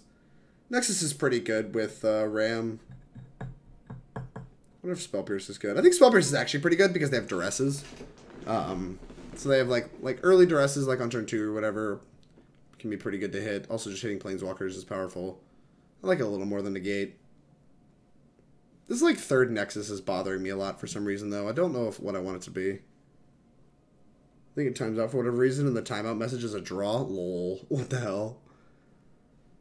Yeah, I don't know. I'm done thinking. It's just going to be a 3rd Nexus. If I hate the Nexus, we'll put something else in our deck. Assuming we win this game. Like, if I find myself flooded on Nexi, it's still, like, a fine card. It's just not insane. Ugh. Well, this hand's actually pretty good. Lead on Gruul Guildgate. Probably getting duressed here, which is going to make this hand much worse. Growth Spiral is really holding this together. Oh, nut. We're owning! No real reason to wait on this, I don't think. Okay, now there kind of was. No, actually, no. It's still the best card in the hand. If they duress us, we're still casting it, so there was no reason to wait on it and, like, potentially get it negated or whatever. I think we're going to Guild Summit and play a Gate. Yeah, I mean, I just want to use my mana. What do you mean? Cast this how I can. What do you mean? Boop. Alright, cycle this. They're pretty far from casting Vivian or anything. If they just go Jade Light this turn, we get to Circuitous Route, and then, like, we set up to have some pretty good turns. Yes. This is probably the happiest I've been to see a Jade Light after a Wildgrowth Walker in this matchup, because this is, like, their best start is always these kind of cards, because it's the quickest clock. Jade Light's a good magic card against us. Alright, I want to cast this first to get Gates out of our deck, because we don't really want to draw more Gates. What do we have in our deck? Do we have anything I care about, like, having more sources for? I don't know. We're just going to grab an Izzet. We don't have any white cards, so white cards don't matter. I'm just going to grab Izzet Simic. Boop. Draw 2 cards. Boop. Ram's a great draw. Nexus is a fine draw as well. So, we're at what? 4, 5, 6, 7. We have exactly Nexus mana. I think we're probably going to Nexus in the coming turns a bunch. Because, like, I want to set up to, like, punk him out with Ram. Maybe not.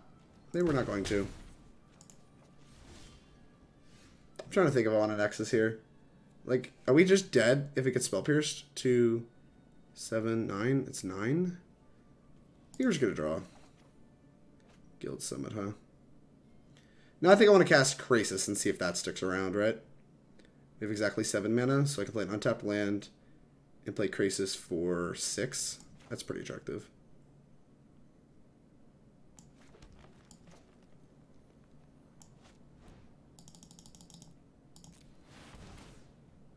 Lets me gain 3, draw a bunch of cards.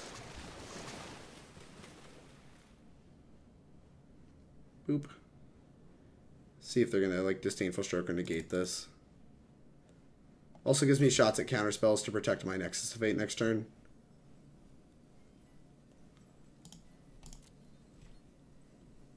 And it gives us good blocks if they don't have the removal spell for it. There's just a lot of reasons why I think this Krasis is really good. Cast down still in their deck. Alright, we should board out of the Ram plan then. If provided we survive, we should board out of the Ram plan. Yeah, I'll discard some Gates.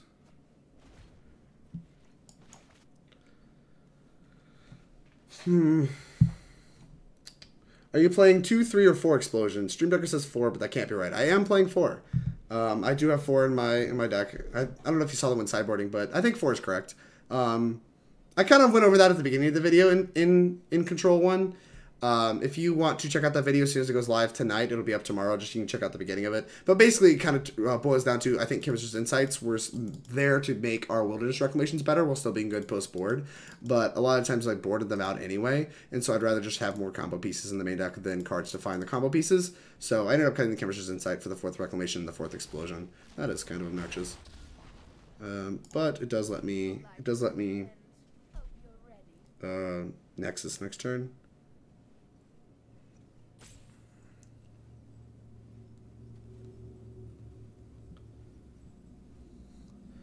So, yeah, that makes a lot of sense.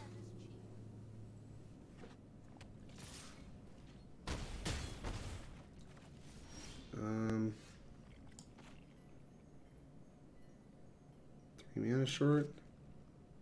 We're just like so dead, right? We could draw to Gates Ablaze. I don't know. Either way, I think I'm Nexusing this turn. All right, draw. Alright, let's put a gate into play. The main phase. Put a gate into play. Next turn I think I'm going to draw and then consider Nexusing afterwards. What does this leave me with? 2 mana? I don't have an untapped land this turn. Man, that's tilting.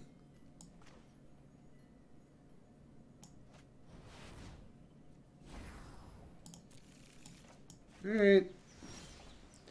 There's a Negate. You're on time, buddy. Alright, so... now we need to think. Like, what are the chances that a Ram stays around? So we can try to draw to Nexus. We can try to draw to Gates Ablaze. Gates Ablaze gives us more hits. And we're in half the deck and haven't seen one. We can play Ram with Counterspell backup, but we're still dead. Because they have 5. That leads me to believe that we're supposed to just cast our Guild Summit. And try to hit... draw 3 cards and try to hit a... Gates Ablaze. I guess I can draw 4 cards, right? Yeah, I can draw 4 cards. 5 cards, technically. Alright, that's a lot of hits. Here's a Gates Ablaze. Alright, we're owning. Blow up all your stuff. Boop. Whew! That was close. But we hit it. We got there. I already have a route, right? Yeah, these routes have been really awkward. Kind of just want to discard a route. Yeah, I'm going to discard a route. Ugh. There's a good chance our Guild Summit dies here anyway. But ideally, we're going to get a chance to Ram plus Nexus next turn. Yeah, that's what we did. We drew deep for Gates Ablaze. Pretty interested to see this land blow up here. Might see a Vivian come down anyway. They might be just trying to hit a Vivian. That would make a lot of sense. It's 2:30 here. 2:30 a.m. here, but I would definitely check out the VOD. Have a nice stream. Thank you for insight. I really appreciate you stopping by and Control One. That means a lot to me. It really does. Thank you very much for your support. We're nexusing on our upkeep probably no matter what. Because we have Negate backup.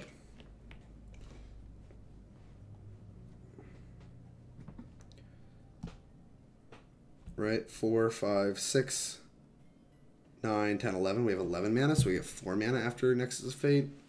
It's pretty nice. We could Circuitous Route and just try to hit it again. Or we could just, like, play Ram. I don't know how many cards are left in our deck. We have 33. That's still so many. I wonder what my opponent's doing here. They're at 30. Wild Growth Walker. Interesting. Yeah, I'm just going to cast Nexus of Fate on my upkeep. Draw. Krasis, huh? Alright. Oh, go to the main phase. Play Ram. Play a Gate. Draw a card. Spell Pierce is nice. Extra turn. Alright. Once again, I kind of need to think about what we're supposed to do here. So, like, Route draws 2 cards, which is kind of nice. Krasis draws, like, 1 billion cards, which is also kind of nice. I think I want to go to combat and see if I can hit for 12 first. We could hit the Vraska, but I don't think we care about the Guild Summon anymore, since we have Krasis.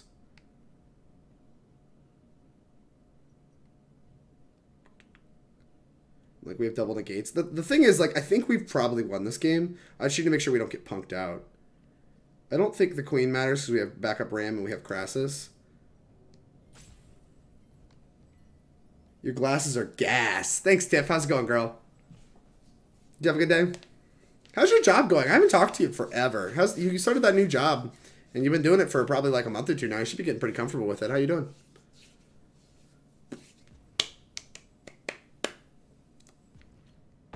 Interesting. I wonder why my opponent tanks so long on that decision.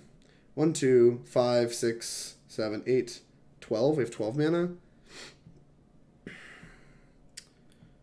Thanks, Dylan. I appreciate your support as well. I kind of just want to play Krasis. But also part of me wants to just hold up 1 million negates. Let's do this. Let's do this. See if we can just hit it like a Nexus. That's the highest upside, right? It's just hitting Nexus. So we're going to do that. This feels the best to me. So that's what we're going to do. Thinning the deck by 4 cards is pretty nice. Oh, we hit a Nexus. Alright, 6, 7, 8. Alright, yeah, we're running. Put this into play. Gain 3. Nexus of Fate. And we get to hold up Negate this whole time, too. Man, this deck is broken. Broken. Alright. Is it my turn? Yeah, it is. Guild Summit? Are you kidding me? That's a lot of cards, chat. That's just a lot of cards. Alright, go to combat. Attack you. Pew, pew, pew, pew. Take some damage, opponent. The cards I got left 27. Our chances of hitting a Nexus are pretty high. My opponent has something. I assume it's just a removal spell and they're deciding when to use it. But bleh. Alright. Yeah, I can just put a bunch of Rams into play. Or I just cast a Krasis for 1 million. The world's kind of my oyster here. Kind of just want to play a Guild Summit and try to hit another one. And if we, like, we leave up 7 mana. If we miss, we get to just play another Ram. I'm in for that. Oh my god, it tapped wrong. Oh, that's fine. We're going to hold up the Plaza anyway to just, like, have mana to cast. So it actually doesn't matter because it tapped the Forest and the Plains. Alright, 1, 2, 3. Oh my god, why did you redo like this? We get to draw 1 more card? 4. I think we have to draw 4 cards. Yeah, and we have to leave up 7 mana. Submit. Oh no, none of these are what I want. Oh no, I gotta draw 1 more card. God, I'm bad! Oh, Chad, I'm so sorry. I wish I was good at this game. Yeah, let's just cast this and pass. Let's cast this, hold up infinity counterspells, and just pass. Discard this and this. Hey, I got some bits. Tiff, 69 bits. That's a nice amount of money right there. Thank you very much. What's going on? Did the job for 3 months and quit. Whoops. Did not like the job. What's up? What's up, Chad? That's a big sheep. I'm the bigger guys who kind of float into your opponent's face. Yeah. Thick boys. I was talking at lunch today, like, it really bothers me how, like, the Ram has, like, this really pathetic meh, but, like, it's ginormous. This thing's, like, eating Emrakuls, and, it, like, why is that meh? Like, this thing should be buh, not meh. Like, come on, look at that thing. It looks, like, so dinky, but this thing's a 14-14. This is, like, almost, like, World Eater size. Chupacabra. Lame. Alright, fine. That's still not enough power to survive. Oh, I guess you can blow up the other one. That's such a tilt. I was having so much fun. I was wanting to negate all your answers. Whatever, we have 23 cards left. That's fine. We'll just Gates Ablaze all this stuff. I don't know why I'm still playing. I've drawn like 500,000 cards. You're dead. Go away. Pull all this up. Here's a Ram. I'm going to protect this one. And then the Krasis is our ace in the hole. If things somehow don't work out this way, then we have a Krasis as backup. But this is like a little conservative, I think. Like, I might have just played too conservative here, but they're very dead. They have 4 cards in the hand. They need like another Chupacabra to like matter anyway. They lived in all this freaking removal, man. We are definitely boarding out of the Rams, I think. And we're going to board back into the combo. I haven't even seen like duresses or negates or anything. I've just seen like cast downs. They're like on top of this Ram plan. I'm just gonna go straight out of it. Yeah, just give the Gault intro. That's what I like. Just like the stopping Ram. Alright, yeah, they're done. They don't want to play Magic with this. Okay. Here's what we're gonna do. We're just gonna board back in. So get this out of my deck. Boop. Put like 3 of these back in my deck. Put like all 4 of these back in my deck. And I have 4 cards I want to cut. I like Spell Pierce still, I like Negate still. I'm not sure I'm a huge fan of Coil for like trying to combo them. Like, trying to move stuff out the way isn't nearly as important. So I'm going to cut Coil out of my deck. And there's 2 cuts left. Which just like doesn't matter very much. Negates are good protection for all this. I think I'm going to still board out of Negates. They still have a lot of creatures. And Hydroid Krasis is kind of medium on this plan. Honestly, Hydroid Krasis might be worse than Negate. Maybe I just don't want all 4 explosions. Maybe I'll just do like something like this. And then put the last expansion. No, I mean not the last expansion. The, where did it go? Where did it go? Boop. Let's put a 3rd Krasis in my deck. What do you think of this? Like, Krasis is a good payoff if we're top decking. So it's expansion though. Alright, fine. Expansion's going in the deck. Expansion, explosion. Put that in the deck. All 4. We're gonna try this. This is a configuration I haven't really done before, but given that they have Cast Down in their deck, I really don't want to make Cast Down live. Like, the fact that it's still in their deck is, like, pretty embarrassing. And hopefully we can embarrass that plan. They've seen Rams. They've seen like all 4 Rams basically. Blech. What is this hand? Alright. This is Spell Pierce on 2, which is nice. I'm keeping this. On the draw, I think this is good enough. Then on bottom. We have a Scry too to like try to make sure we hit our land drops. Ugh, that was probably a worse draw than Route. We're probably dead.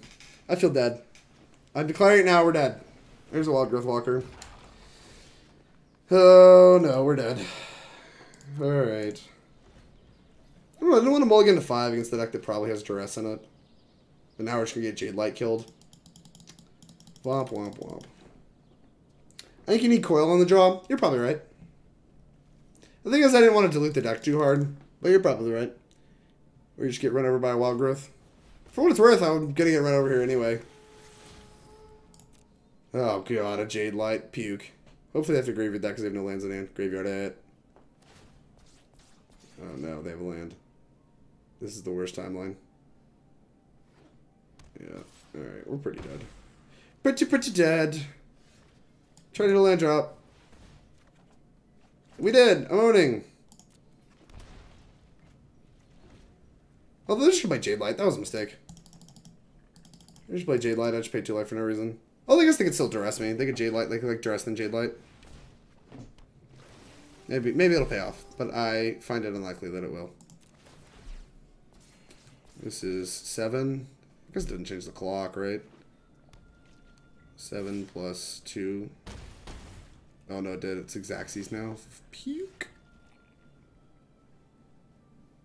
Hydroid Krasis for 1.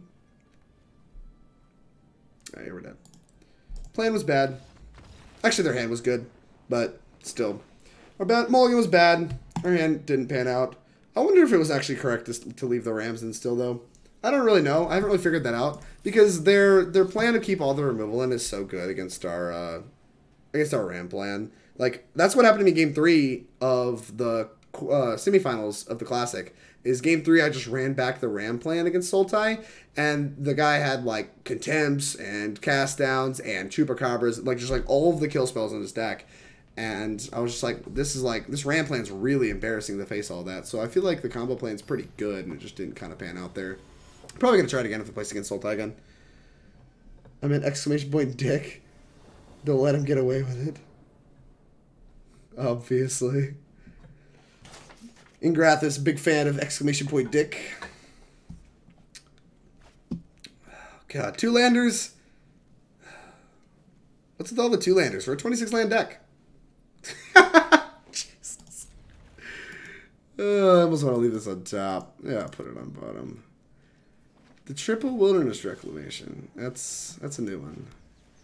Izzet Guildgate. We might be doing it. The Gates mirror. Well, hopefully it is the Gates mirror. The Reclamation's busted in the mirror. So is Guild Summit. We're owning. We're probably gonna get to go Guild Summit into Reclamation here.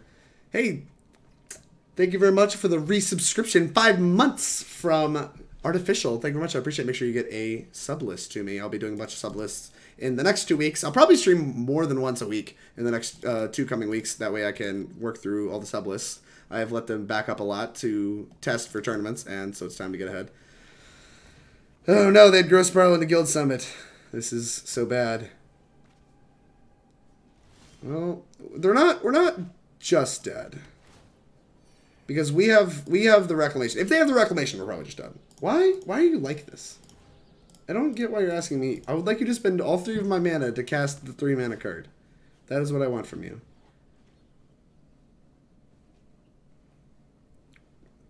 And like we have Infinity Reclamations. Puke. Puke, puke, puke. Alright, that's pretty bad. That's pretty bad. Their turns have been so good. Why can't we do what they're doing? We should just play their deck. Their deck's great. Oh, well, that's actually pretty good. Lets me get a Reclamation into play. This turn? Alright, fine. We're going to do it. Because if we draw a Nexus, we're just in great shape. Boop. Dirt Mage. Thank you very much for the follow. I really appreciate you the best. How's that being a Mage of Dirt going? Ram in the main deck? What? Oh, it's the mid-range version. Alright, well, never mind. We have the chance to own. Are we just dead? Now we're going to take 15. Alright, that's reasonable. Blue. Guild Summit. Pay 1. Yeah, I guess I want this.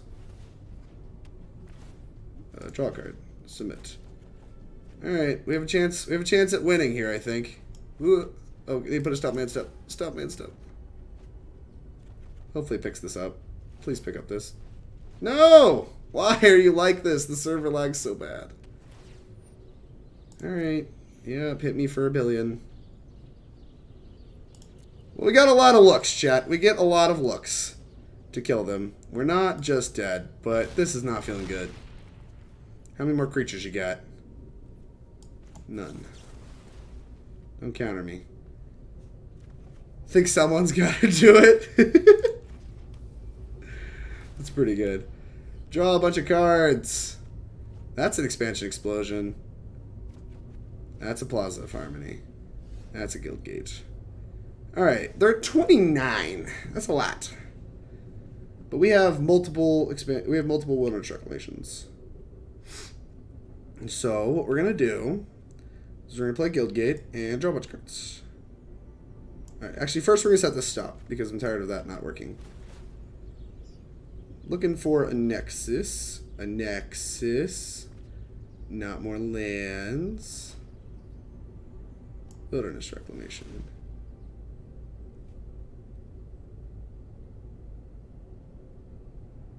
What are you doing?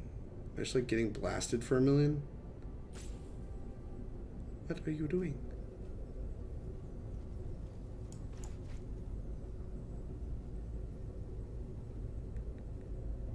Hello?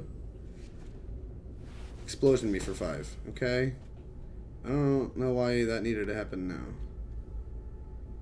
So we got 1, 2, 3, 4, 5, 6, 7. So we can cast this for 5. And try to hit a Nexus. We've been through a third of the deck with no Nexuses, so I think we're pretty likely to hit, actually. Alright, resolve the first one. So we need all of these lands in order to actually be able to cast it, so let's just do this for 5 right now. Boop. With your 5. Ooh, I would like to draw cards. Me. Resolve. Nexus! Whew!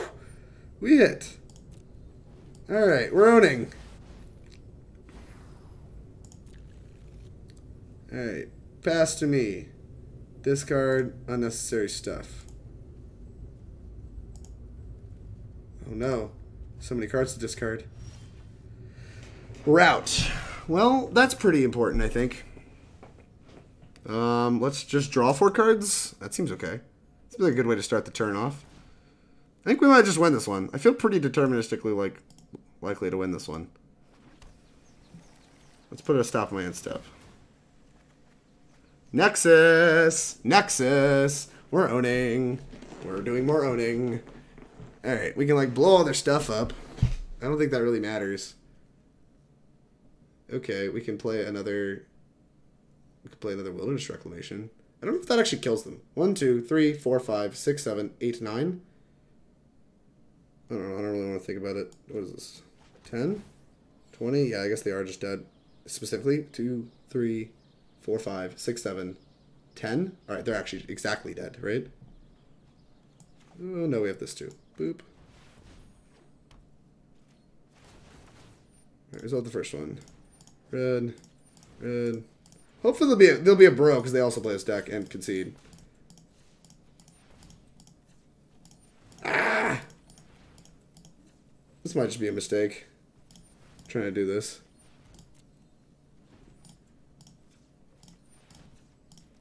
Oh no, so much clicking.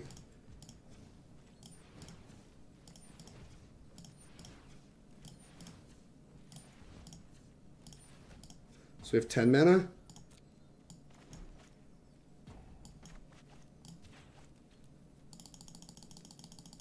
Hopefully this works.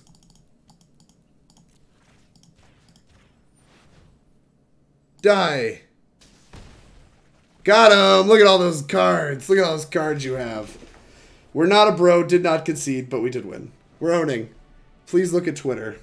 Why am I looking at Twitter? What'd you do to me, Tiff? Oh no. Why am I doing this on stream? Why are you like this? I'm trying to have instructional teaching of this deck, and you're making fun of my glasses. When that happens, you need to press Control Shift. All right. What do you? Well, how do I know if it's gonna happen, Dank? How do I know if like it's going to skip past? All right, the Nexus Mirror.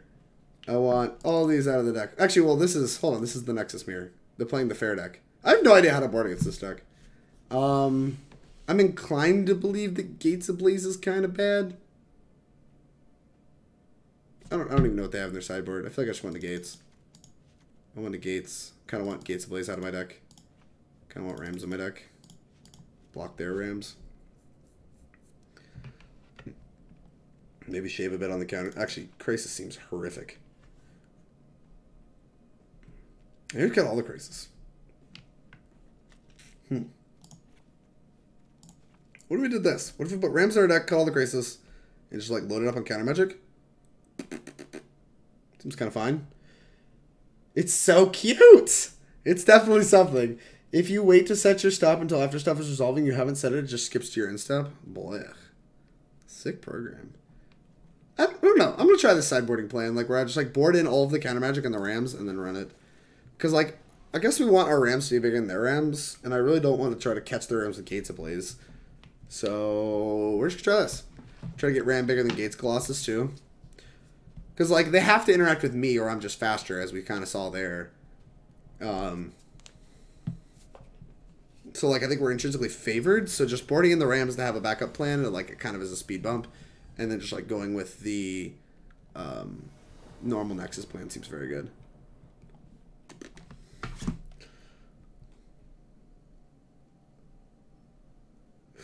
Gosh, this like bug-eye glasses. I look so freaking dumb. What have you done to me? I'm going to retweet this. Waiting on my opponent to choose which one of us is going to play first. Thanks everybody for hanging out, by the way. We're going on almost 2 hours of playing this deck. I hope that you guys are liking what you're seeing. I've kind of liked Spell Pierce a lot. Spell Pierce has been pretty impressive. The more I've played with it, I don't know. I've kind of missed Lava Coil.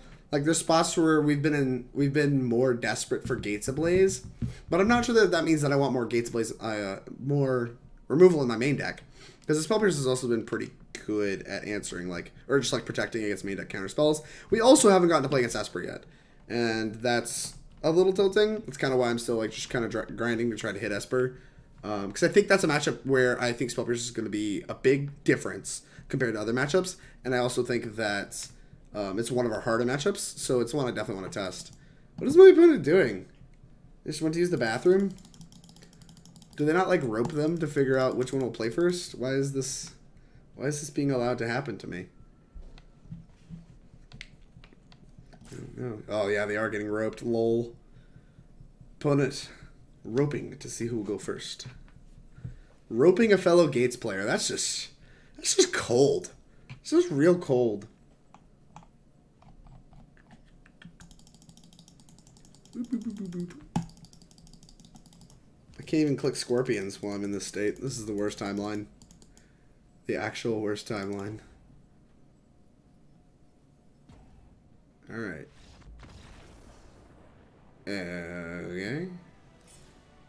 Interesting.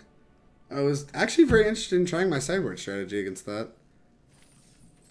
Why did my opponent leak me? What is this? This is a rare? Is that the top card you'll ever be play that card this turn? The card's pretty bad. Still need to cast one more white spell to get this one. It's a lot of Archangels. My favorite part of Magic, my opponent. Yeah, like sitting here staring at my opponent just for them to like, I guess, rope on whether or not to play first and then concede. Maybe they just think the matchup's really bad. I don't really know. I would like to have tested that sideboard plan against the mid-range version, but I don't know. I guess they like after game one they had enough.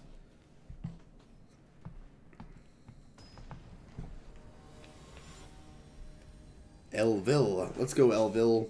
We're trying to get to Platinum here. We're trying to get into the Mythic Invitational through Arena using Gates.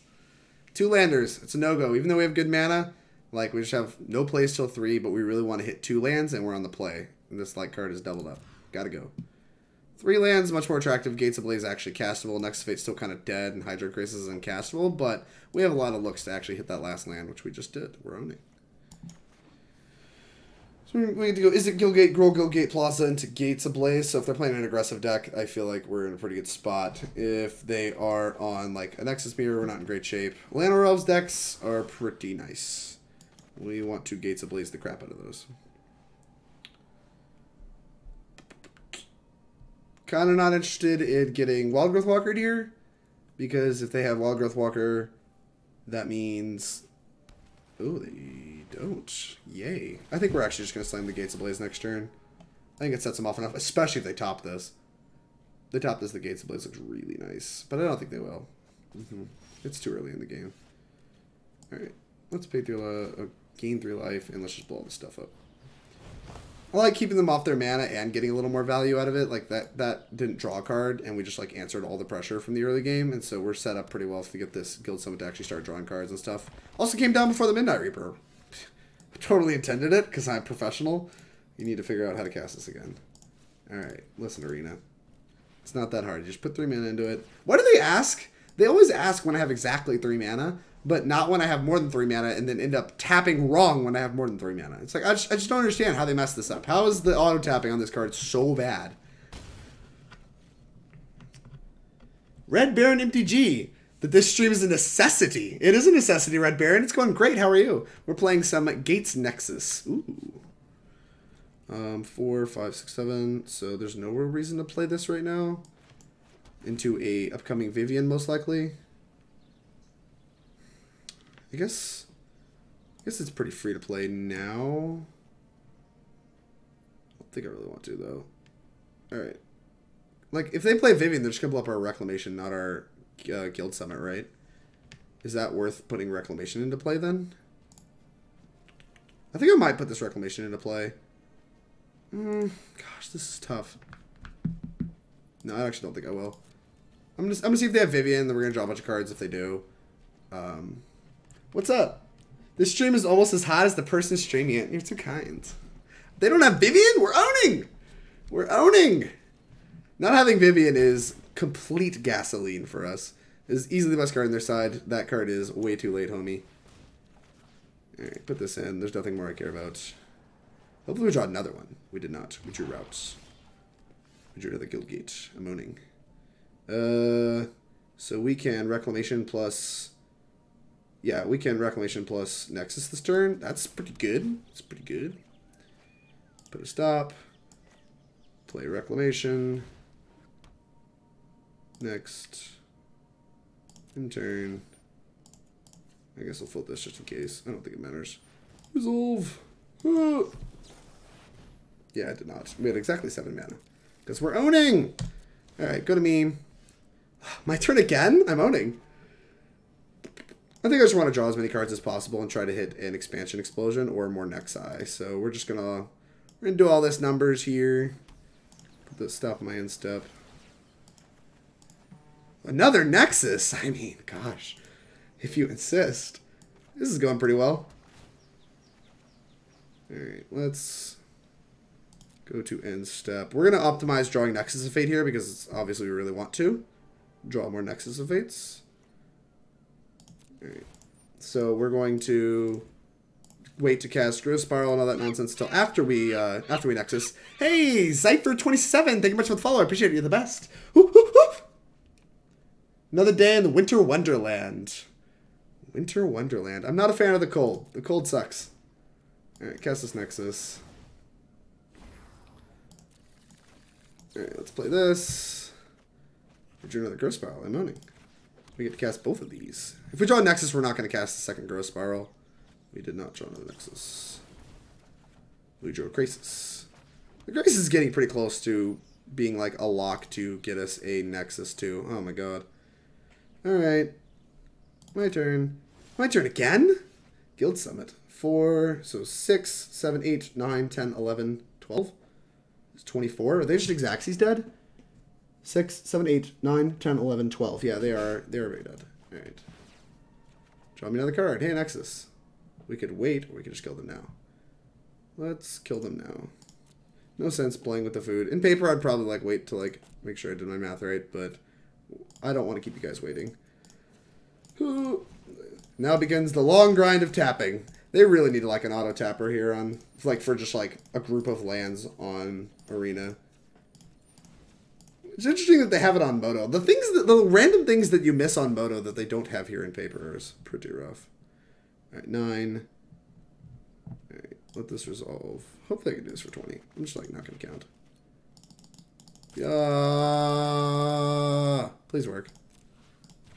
I guess I can draw 20. Sure, I'll draw 20. I want to draw 20. Let this resolve. Pew! 20 magic cards. Look at all of them. There are so many of them. I have all the cards. What's up? Just to get hot with negative 54 degrees? Get hit with negative 54 degrees? Yeah. No thanks. I don't think I can live where that is. In before Negate in the main deck? Right. Normal Seattle. I went to Seattle once, and that was for the Legacy Grand Prix earlier last year, and it basically was rainy the whole time. Everything was uphill. Like, it was like the epitome of uphill both ways, and the seafood was gas. Those are my main takeaways from Seattle. The seafood was amazing. It rained all the time, and everything was uphill. It was very mountainous. What am I playing against? I don't even remember. Sultai? Alright, yeah. Sultai. Let's cut all the stuff, including some number of Nexuses. Put the Rams in the deck. Get at least 3 Negates in the deck. Put the Lava Coils in the deck. And I think I decided I wanted a 3rd Nexus over anything else. Yeah. This is like how I want the Ram plan configured against Sultai, I think. The Lava Coils are very good. The spell piercers are still good. The Negates are good. Ram's fantastic. Obviously, we're on the Ram plan. Krasis is good with the Ram plan because we're on these creature plan. Hoping they board out removal, although they've stopped boarding out removal, which is pretty frustrating. So I'm interested if we win. If we don't win this game, if game 3 we go back into the combo again. I really want to try that strategy against Sultai and see how it goes. Some nice boots. I was at Seattle too. How'd you do? I did very poorly. I punted to be 5-0. And then proceeded to to be 6-0. I punted against Cyrus Core McGill to be 6-0, and then proceeded to lose out. It was shortly after I won it open, so I was feeling super hot too. I was like, oh man, I'm great with Grixis Delver, everything's awesome, and just scrubbed out of this Grand Prix, feeling like a moron. My opponent goes first. I'm on the draw. I really don't want to mulligan again. Has a negate. It's fine. I'm keeping it. This hand's so bad. All right. I'll keep any land. Any land. I'll take it. Give it to me. Give it to me, father. Has red, too, so we can cast Gates Ablaze, even though that's terrible with this hand. Hey, fam, what's going on, Ken? How goes it? Pretty happy to see this. Hopefully it'll draw land. It did. We're owning. Growth Spiral. Now we're really owning. We get to hold up Negate this turn and Growth Spiral. Maximum over-owning. Another Branchy. Another Branchy girl. Jade Light. Stop! Ooh. Need a green source. I'm hoping this black source is their only other land. That would be very attractive. Ooh. Dress! Negate that! That was actually kind of a waste of Negate. Probably should just cast Growth Spiral.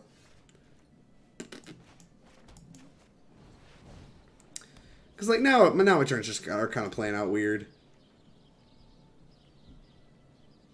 We have to cast this Guild Summit, which means we're not casting this Growth Spiral until forever later. But ideally we can cast this Growth Spiral with Guild Summit in place, so we're very likely to hit to 2 lands.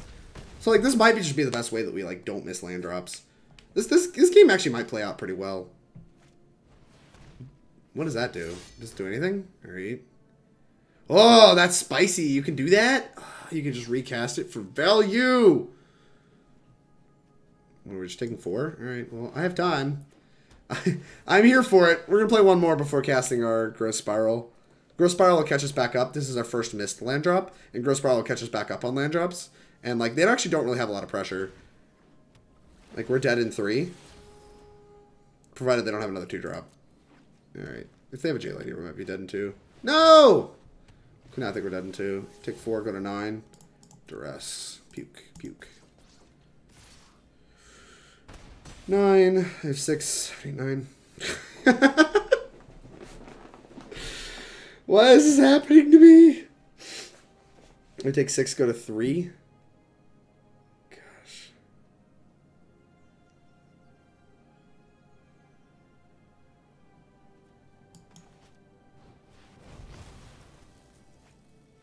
Well, it keeps us alive.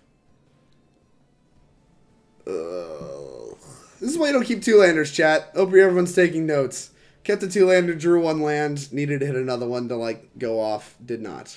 This is, like, actually how all the 2-landers go. It's not just results-oriented, I actually promise. The way we lose games with this deck is by missing our land drops, and that's what we've done here. And by keeping low land hands, you are making yourself more likely to miss your land drops. And that's pretty unacceptable. Like, we want to make every land drop up to, like, 6 or 7. Maybe even beyond, because we have X-Spells in our deck. Ram, me boy. That's 3/3. We can block and trade. Do we want to show them Ram? What if we just didn't show them Ram? They have all their dresses in the deck. I think if we don't show them Ram, we can just like have it in for game 3. Alright, we're going to concede. It's sad because I want to try the board back in plan, but we saw no removal and saw multiple duresses, which makes me think they're weak to the Ram plan, so I think we should just keep the Ram plan in. Yeah, so I'm just going to make no changes and run it back. Try to hit land drops. Congrats, professional! That sucks, Cypher. Sorry, I just read this. That really sucks. I did very well. Made the top 8 of standard in a manner of speaking. How did you make the top 8 in a manner of speaking, Red Baron? Sorry, I'm just catching up on these messages. I was like playing out that match. Meh!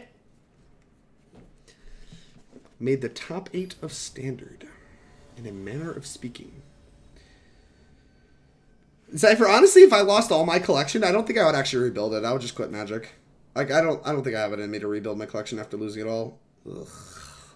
Stop with the 2-landers for a 26-land deck. Keep 3 lands and a Guild Summit, or I guess we have Guild Summit and Gates Ablaze and Ram. 3 lands, all the 3 drops. Looking for a blue source. Snap. Keep. They mold to 6 as well. Roning. Is this a land? It's not a land I want, so I'm bottoming it. That was kind of greedy, but we have 3 lands, and I really want to draw a blue source.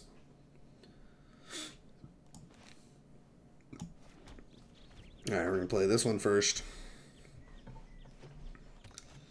Llanowar Elves. Going to make our Gates Ablaze good.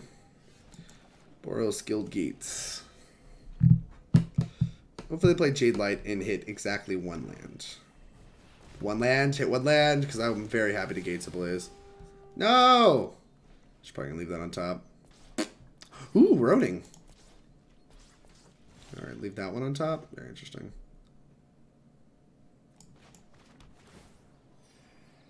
I think I'm interested in putting Ram into play. That way, if I do draw a gate, we get to just Gates Ablaze, like hit him for 1,000,000. Let's see how right we were to leave this in. Oh god, there's Vraska's Contempts in their deck. Oh no! We're not owning. Alright, we gonna miss our land drop? We are not.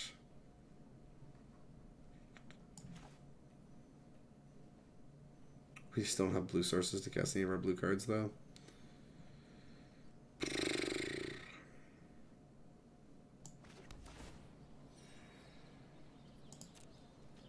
I don't think I'm supposed to Gates Ablaze, right? Just kills Llanowar Elves. But, like, they'll draw 2 cards if we Gates Ablaze next turn.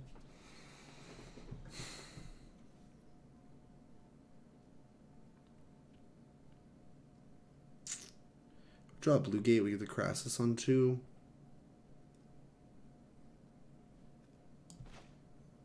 I'm actually going to cast that. If they cast the Vivian next turn, we can't win. Like, I think trading with the Gates Ablaze, like, trading the Gates Ablaze with the Llanowar Elves when, like, they're going into their Vivian turn, and they also don't draw a card, I think that makes it worth it. Like, it does put us on this, like, weird 3-turn clock. Or we could just draw Lava Coil. Am I supposed to hit... Which one am I supposed to hit? I'm supposed to hit Jade Light, right? Ah! This one does more damage. We're just going to hit that one. Go! Alright, we're actually in pretty good shape. Pretty good shape. They could just have land Vivian here still, too. And we're probably dead, but we're less dead than we would have been if they didn't have Vivian. Duress. Only semi-professional. The semifinals coverage? I did the semifinals coverage, not the finals. Oh. Best Leon EU. You about Niv over Tyrant. Also, you're going to make those sleep noises, those sheep noises at Dallas this weekend. Yes, I am, Best Leona. I am going to make sheep noises this weekend. Meh. And I do like Niv over Tyrant. It's been pretty good. Alright, well, we missed for a million turns and died. Ram always living through Gates Ablaze. Yeah, it's the nut. The finals was Marshall and Reed. It's good finals. You're still owning. I was going to quit because I've lost 17 EDH decks. Jesus! Eldrazi trying for Modern, but Wizards hooked me up with a box of Ultimate and about 2 boxes to pull. 1 box topper, Temporal Manipulation is another. Dark Depths is the 3rd, so I'm not quitting yet. Well, you opened quite well. Yeah, let's just put this into play over for 2. Try to get something going.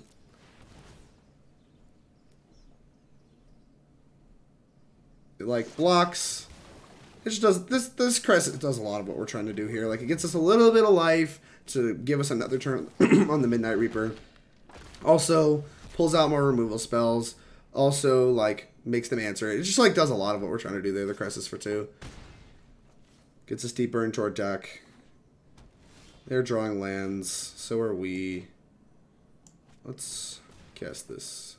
Oh, a Ram is very good. They've played 2 removal spells. I'm just gonna slam this Ram. If I was supposed to play it next turn around Negate, then so be it. But like, they've played 2 removal spells. I don't think they have another one. Guild Summit. Wowza. This might be bad. Yep. That's fine.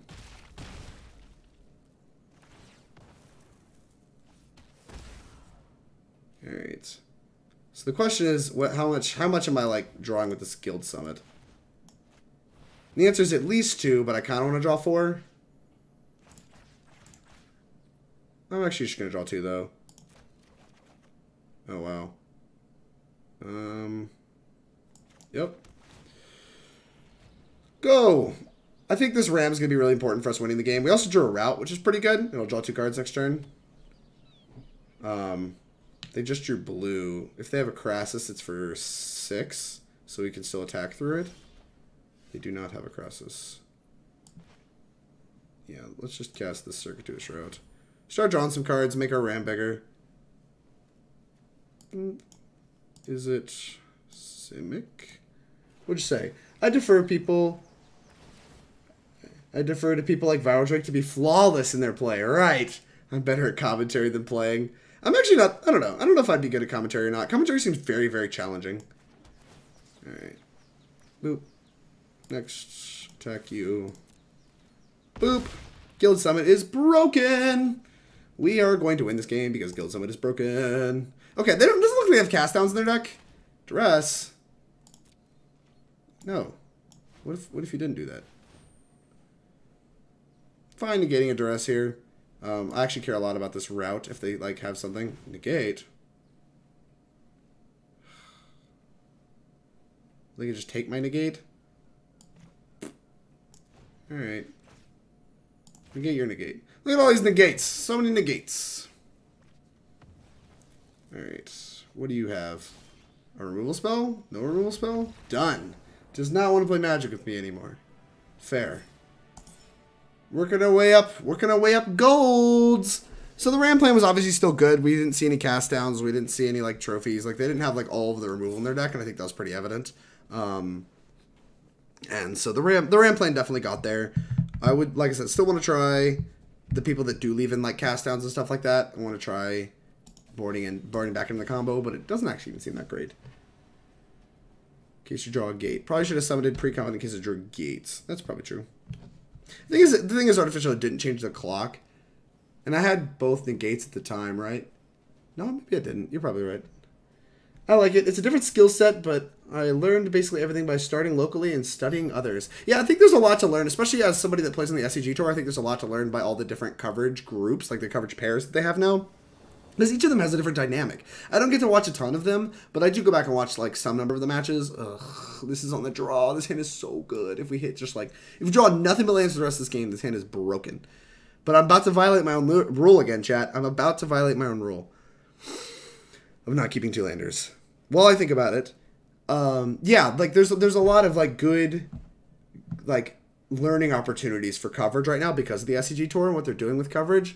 And so it is something that seems pretty interesting to me, but like there's not a ton of like options locally to start commentating, and because I play every SCG event, there's not even really a ton of like opportunities, but I can see myself doing it if I like ever stop playing.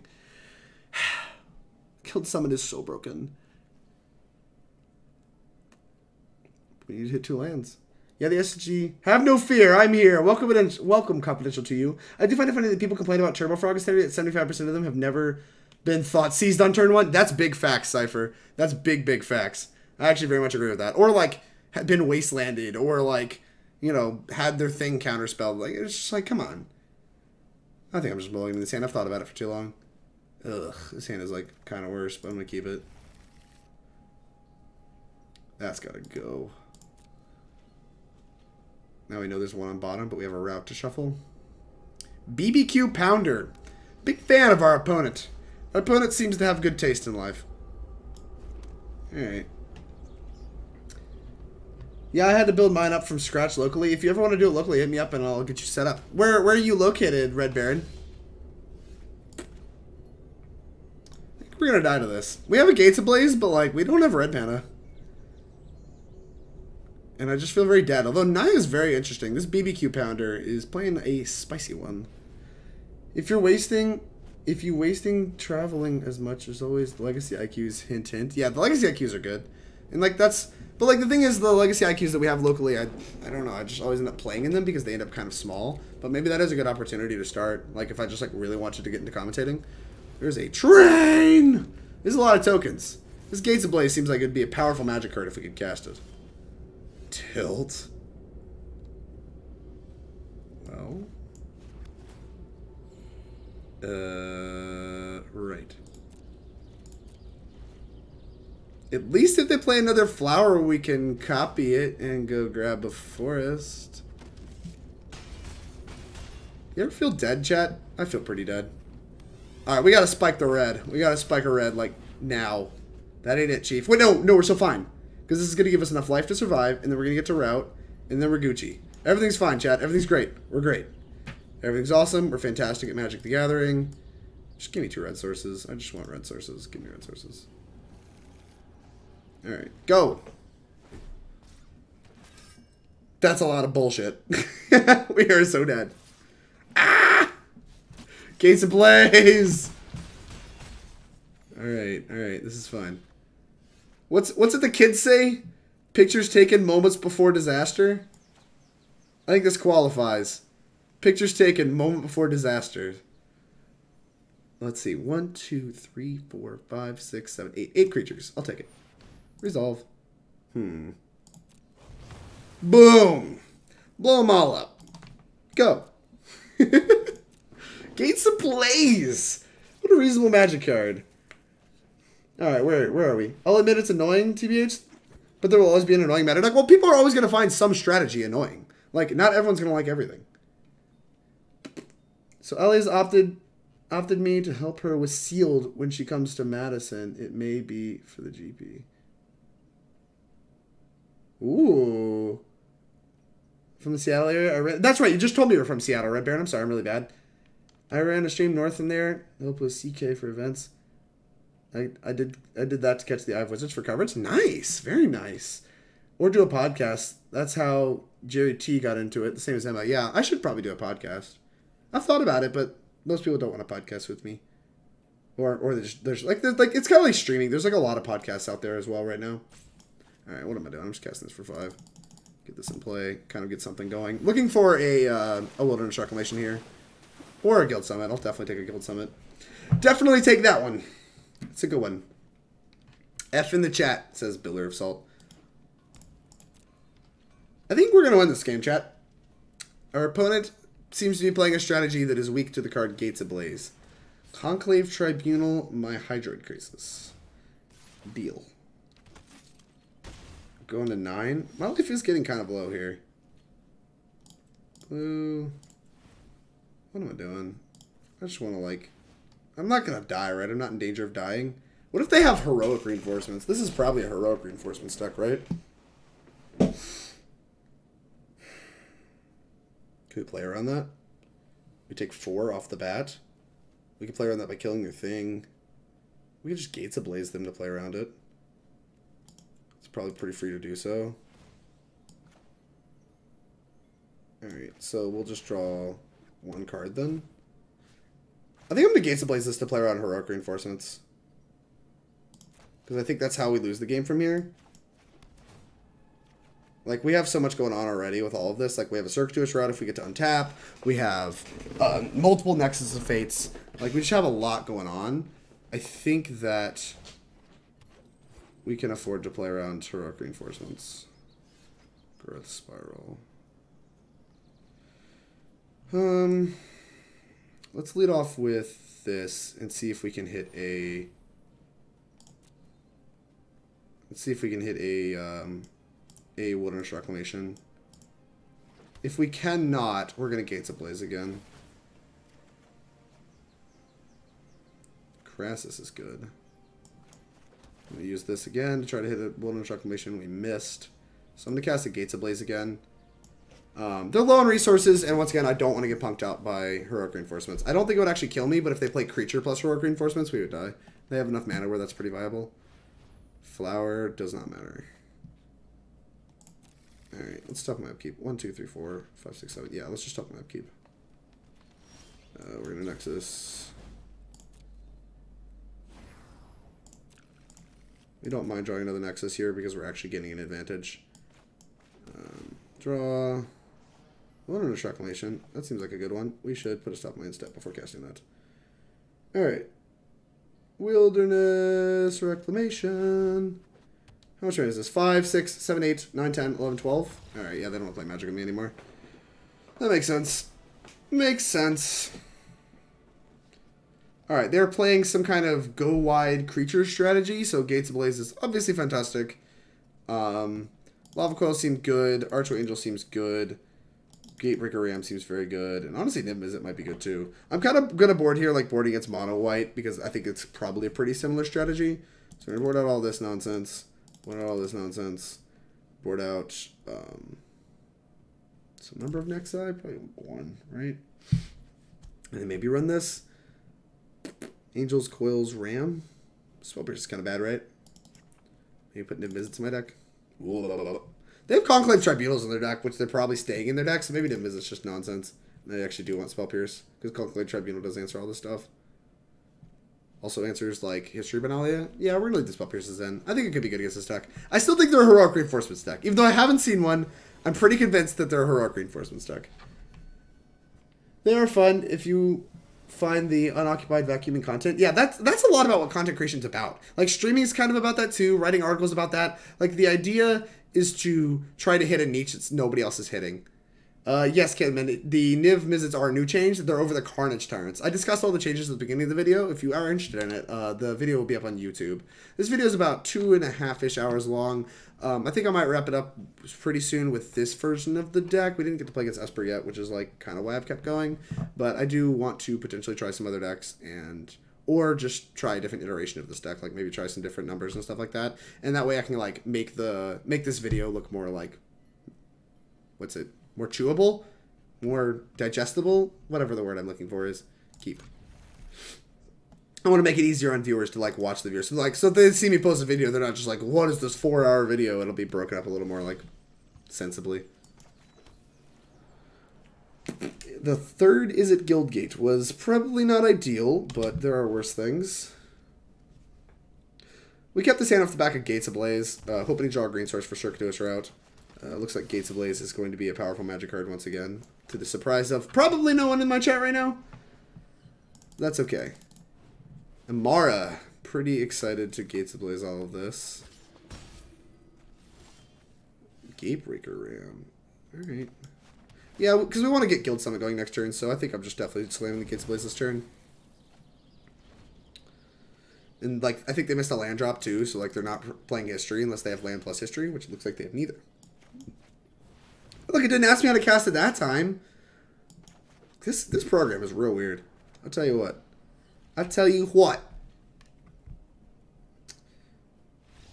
They just conceded. All right. Naya Stuff. We managed to successfully defeat Naya Stuff, and we got to Platinum. Rounding! Okay. I think we've played enough games to... Let's sit and talk about the changes we made. Ooh! That was a good random card to get. Gotta settle the wreckage. I'm owning. Let's talk about the deck list.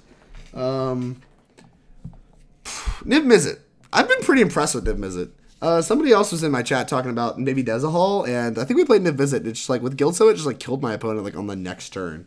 And that was pretty repulsive. Didn't really get to play against Esper yet. I get the impression they're going to be close to the same power level against Esper.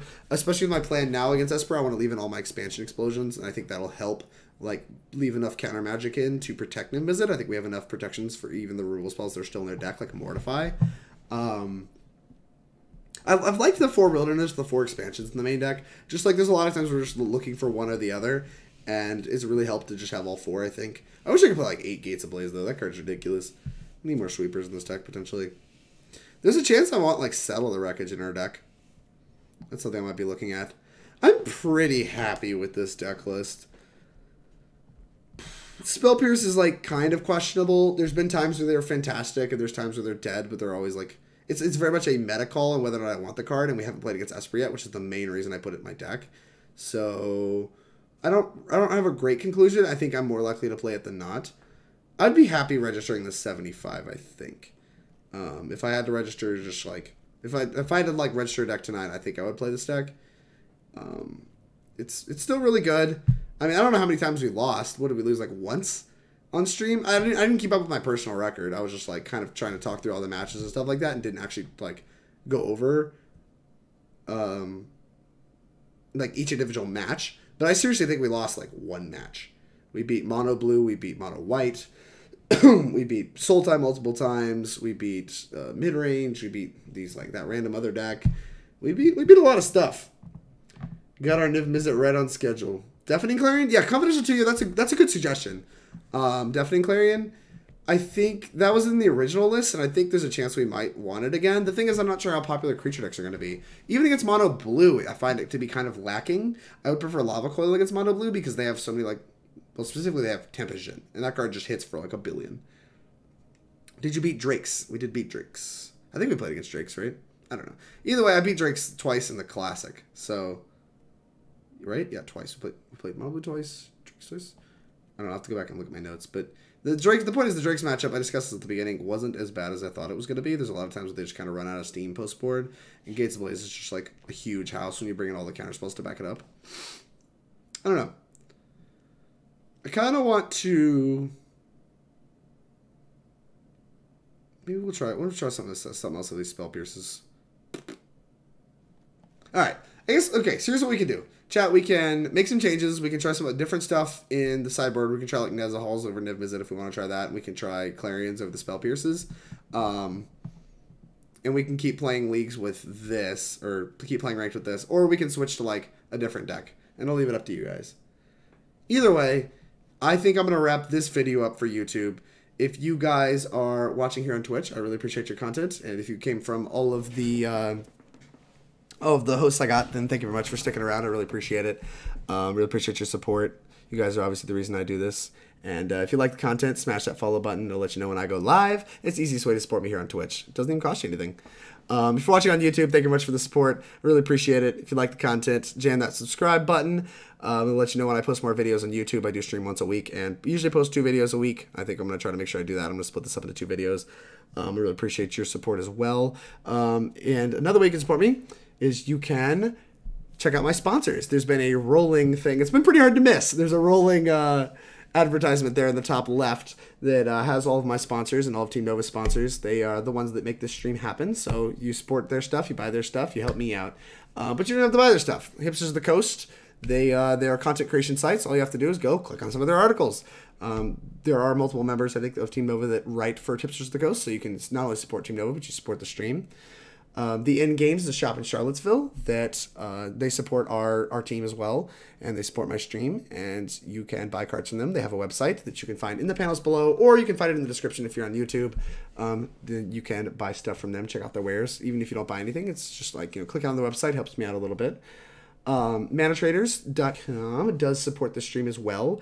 They support all of Team Nova, and they are the reason I get to stream Moto. I do a lot of leagues on Moto, if you've watched any of my stuff. I am streaming on Arena this week, but they are the reason I do get to stream on Magic the Gathering Online. And yeah, we have a code that is Team Nova MTG. They'll give you 15% off your first 3 months with them. If you're considering getting serious about Magic, it's the best way to do so. You get to test on Moto, and you can try a bunch of different decks without having to spend the money to buy and sell out of those decks. They also have a paper rental service. So if you don't want to spend money to buy and sell out of decks in paper, and you know you're going to be playing like a deck maybe only for one weekend or whatever, you don't want to take a loss, you can rent decks from them in paper as well. They offer things like crossover memberships. There's just like, you can pay for exactly what you want. It's a very well set up service. I've been really impressed with it. I used it for over a year before I even got sponsored by them, and they're just a fantastic service. If you're interested in checking them out, there's a referral link in both my YouTube description and in the panels below. And once again, make sure to use the code TeamNovaMTG to get 15% off your first 3 months. Last but not least, Inkling Customs. She is an artist that follows around the SCG tour a lot. She produces great tokens. I think she's going to be at GP Cleveland. That's exciting. And her art's all fantastic. She did like the Nova logo. She's done, she's working on tokens for us too, which I'm really excited about. But she's just fantastic. She does great work. Easy way to support me. Just buy a couple of her tokens. They're great art, and just use them. Just, you can spread her work, show other people how awesome her tokens are, and that really helps me out. Thank you very much for your support. I really appreciate it.